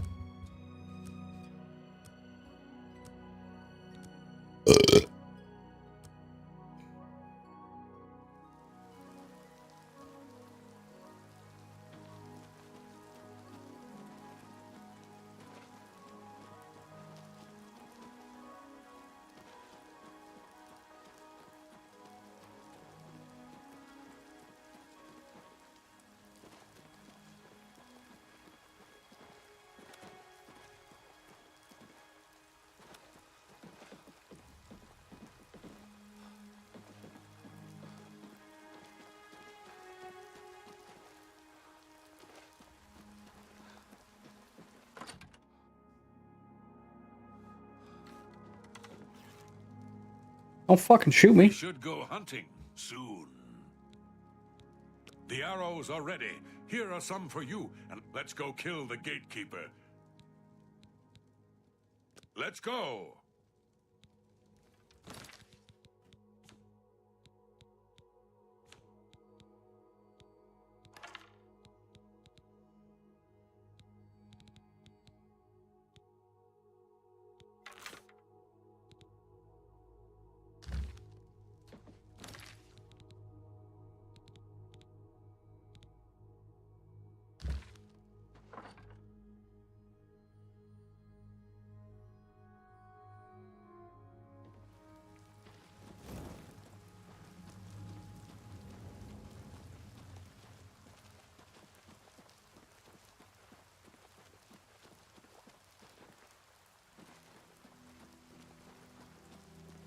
I don't know why he keeps telling me to go in here. We're gonna check.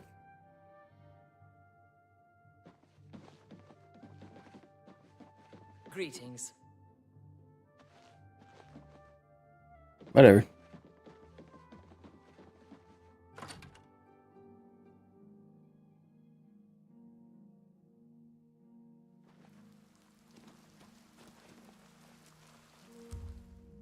Should I wait till midnight?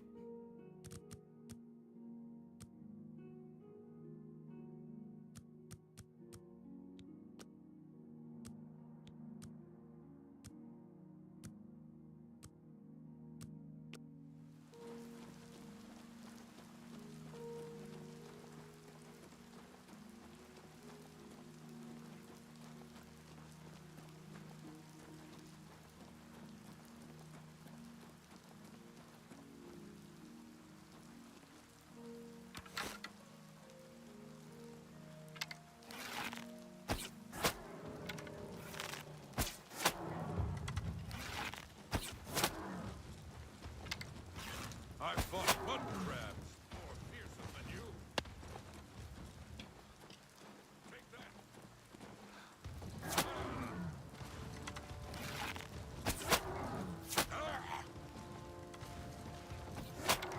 I'm just warming up, you pathetic worm.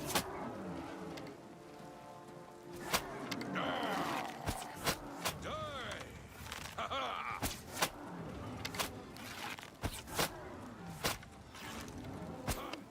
Fuck.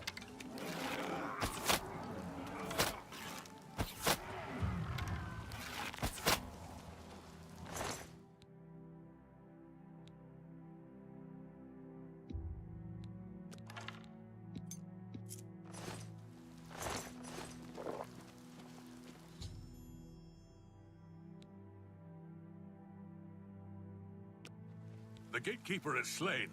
Congratulations. As soon as you get those doors unlocked, the gatekeeper's dead. As soon as you get one of those doors unlocked, take care.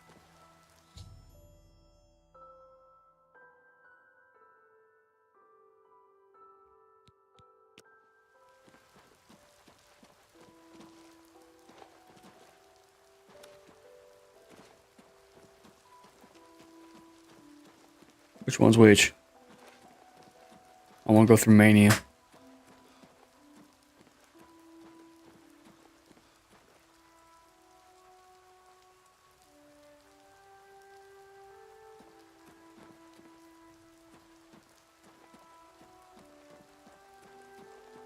Hello. So, you've managed to kill the gatekeeper. Pity. Well, you'll now be able to enter the realm proper. You'll notice there are 2 doors. One leads to the lands of Mania, the other to Dementia. Enter through either one. The lands are quite distinct, but both are Sheogorath's domain. You'll want to seek out Lord Sheogorath. I believe he has plans for you. Try not to disappoint him. The lands of Dementia reflect the darker side of its residents. It is easy to get lost among the tangle of roots growing out of the ground. If you wish to meet Dementia's citizens, seek them out in Deepwallow or Felmore.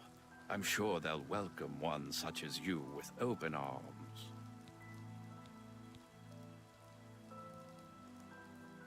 The lands of Mania are bright, vibrant, and full of color. You'll find its inhabitants reflect the land itself. If you wish to meet the residents of Mania, you will find them in the settlements of Hale and Highcross. Take care, though.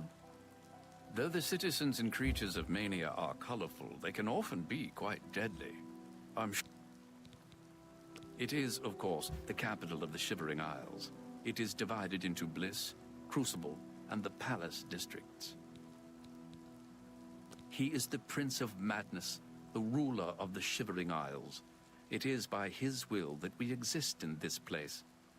You'll want to speak with him soon, as I believe he has plans for you.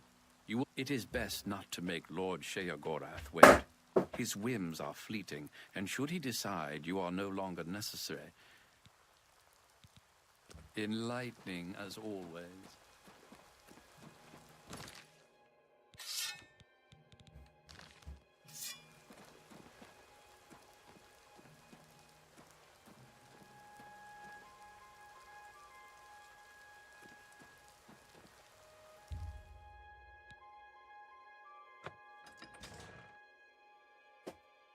Definitely going to Mania.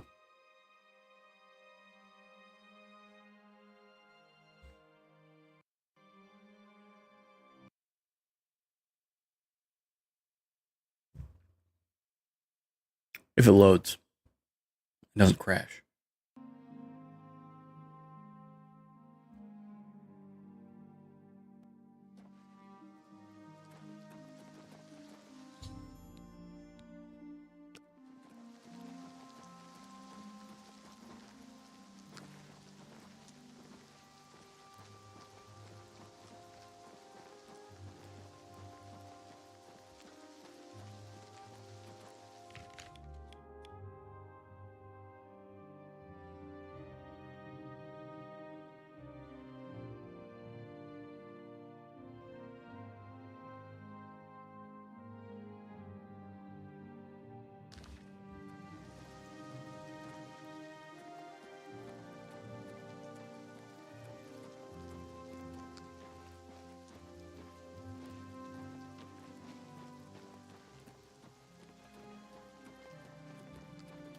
Back here, fucker. Do the bones talk to you? The gatekeeper's dead. He won't stop us. Bye.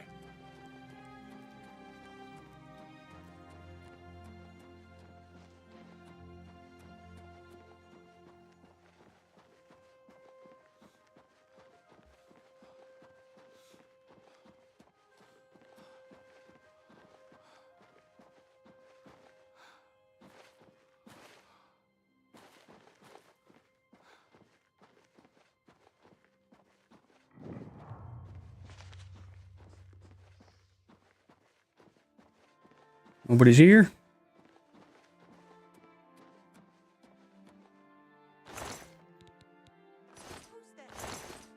Oh, someone's here. Hello?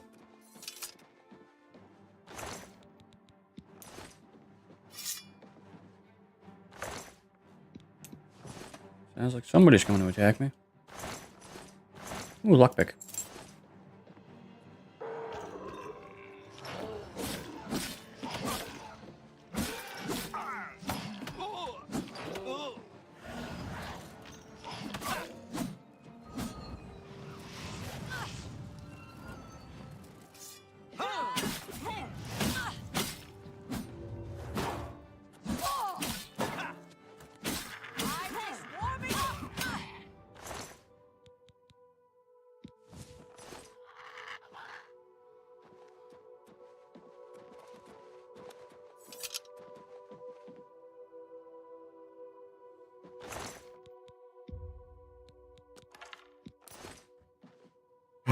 Beer.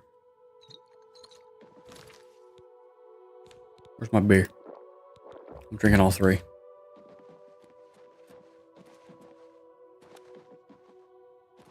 I'm now officially the shit-faced wizard.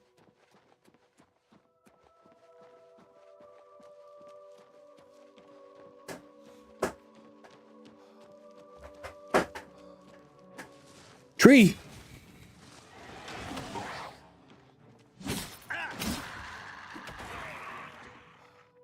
Fuck, before he runs away. What's he got? Gnarl bark.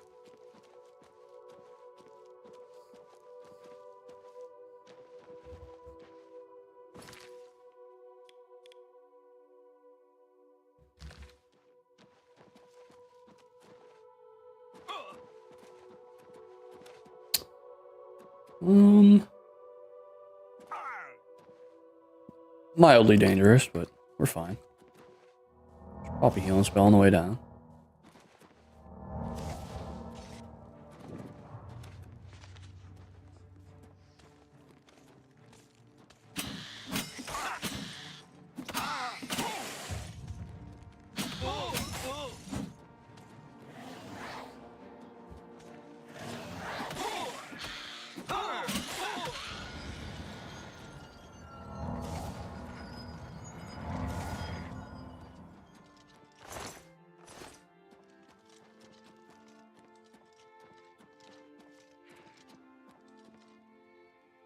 Whoa!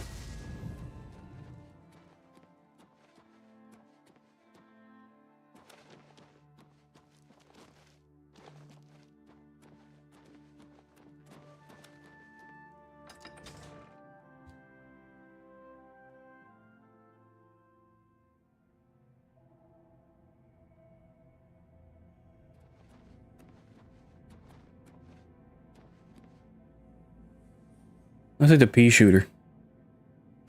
Fucking Plants vs. Zombies.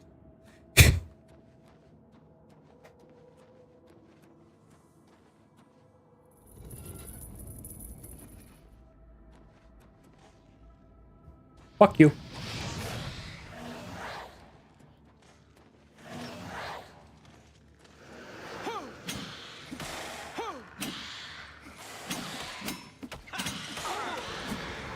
Oh, the pea shooter's shooting fireballs.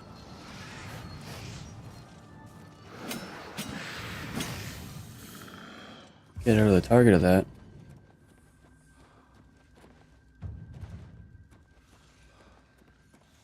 Make sure I'm not missing chests or nothing.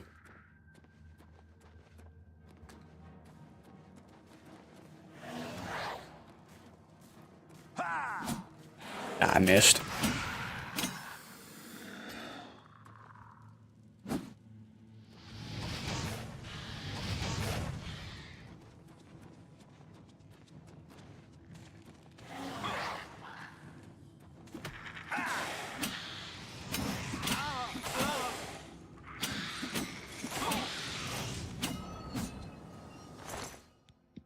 Bone shard.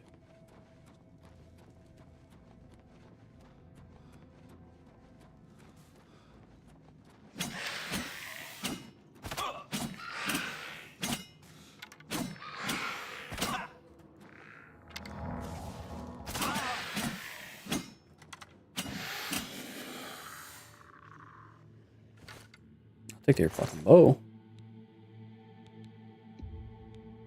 Don't mind if I doobly doobly do.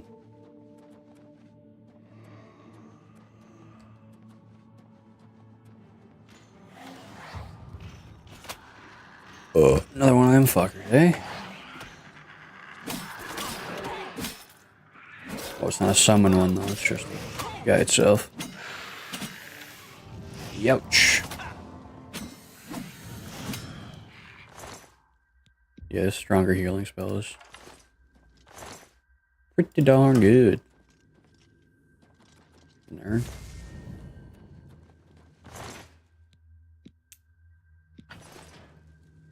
Damn it! Carrying too much shit. Don't need. Hell yeah. Forage pops out the top.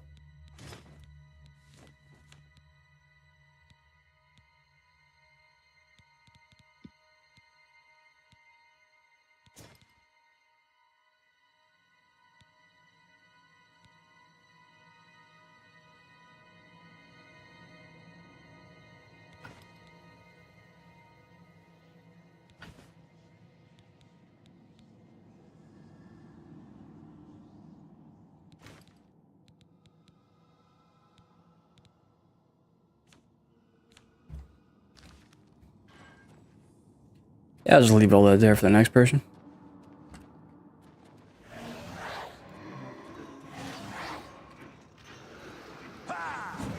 You fucker.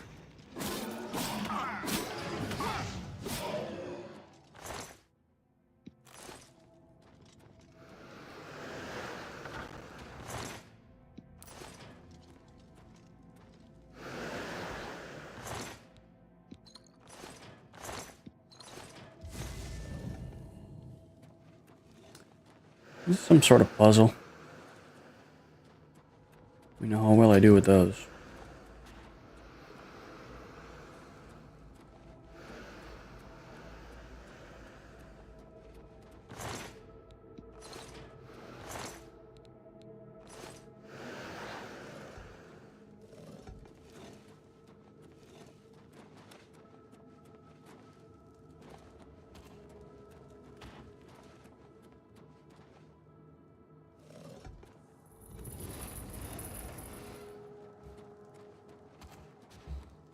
Or maybe they just did nothing.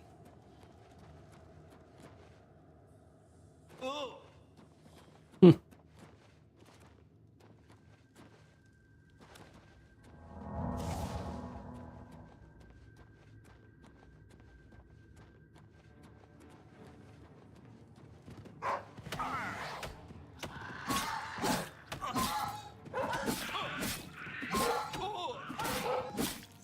Dog with no skin on it? Fuck off, dude. Accidentally hit you one.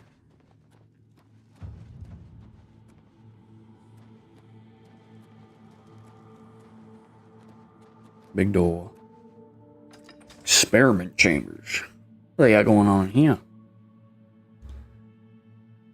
What are they testing? What are they making? Some sort of doohickeys? Some sort of abominations?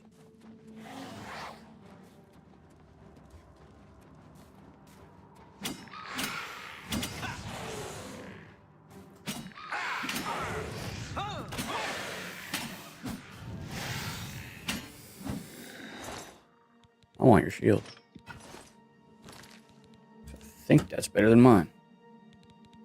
My God. What the hell? That's the same shit.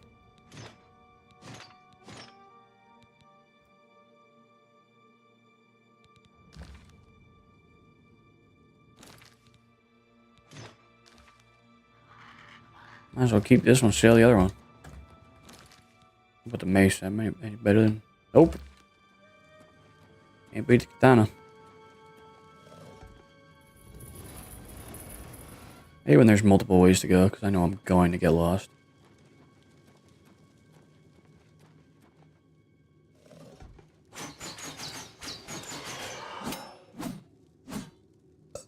Why are you moving?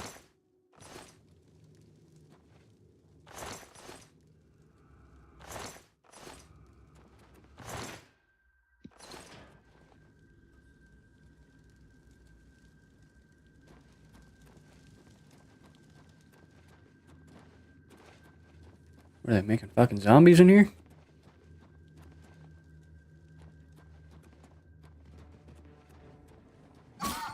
Fucking Resident Evil chest chamber or some shit. Fuck you.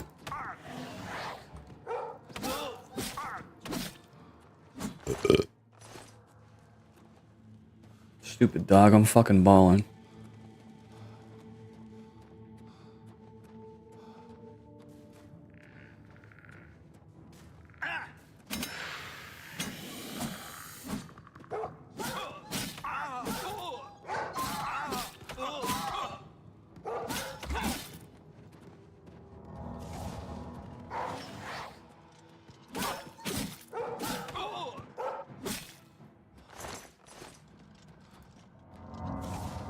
Go check out that other path real quick.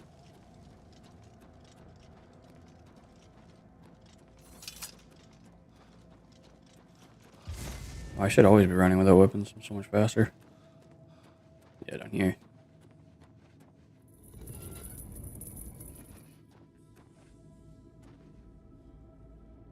Well, you're alive. Probably not for long, because this is gonna kill someone.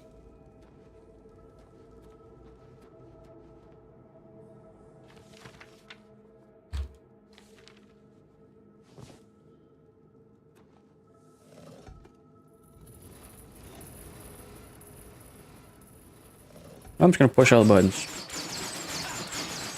Fucking ow. Hey, you lived. Good job.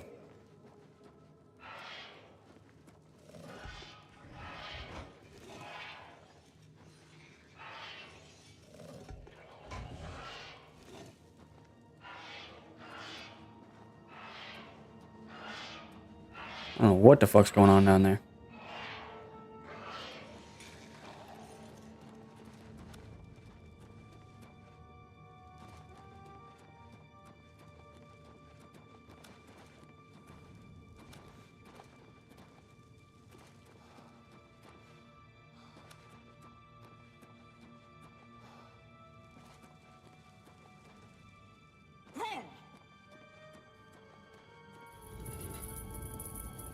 What the fuck? I'll take your money. Draining blood from people? What kind of fucked up shit going on here?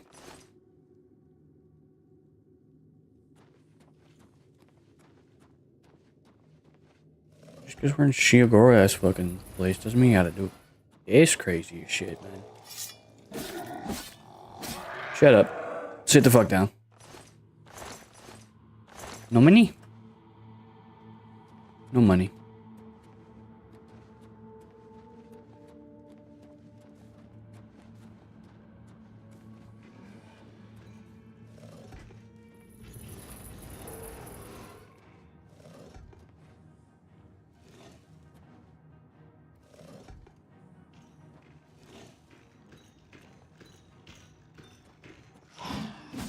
Fuck you.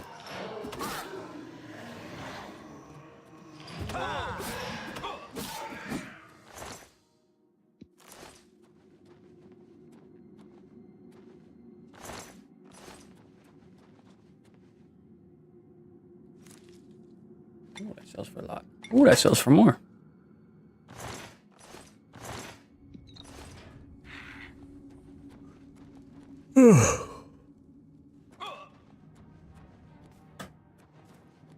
Place doesn't end.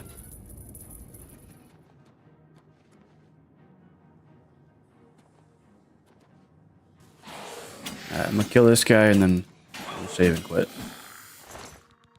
Come back to this probably tomorrow. Save game.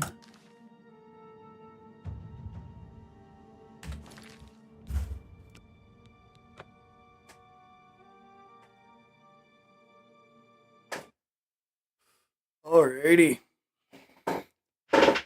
was a good long stream, about 6 hours. Had some fun. Watched some shit, played some games. Not bad, not bad. Edit some clips up later.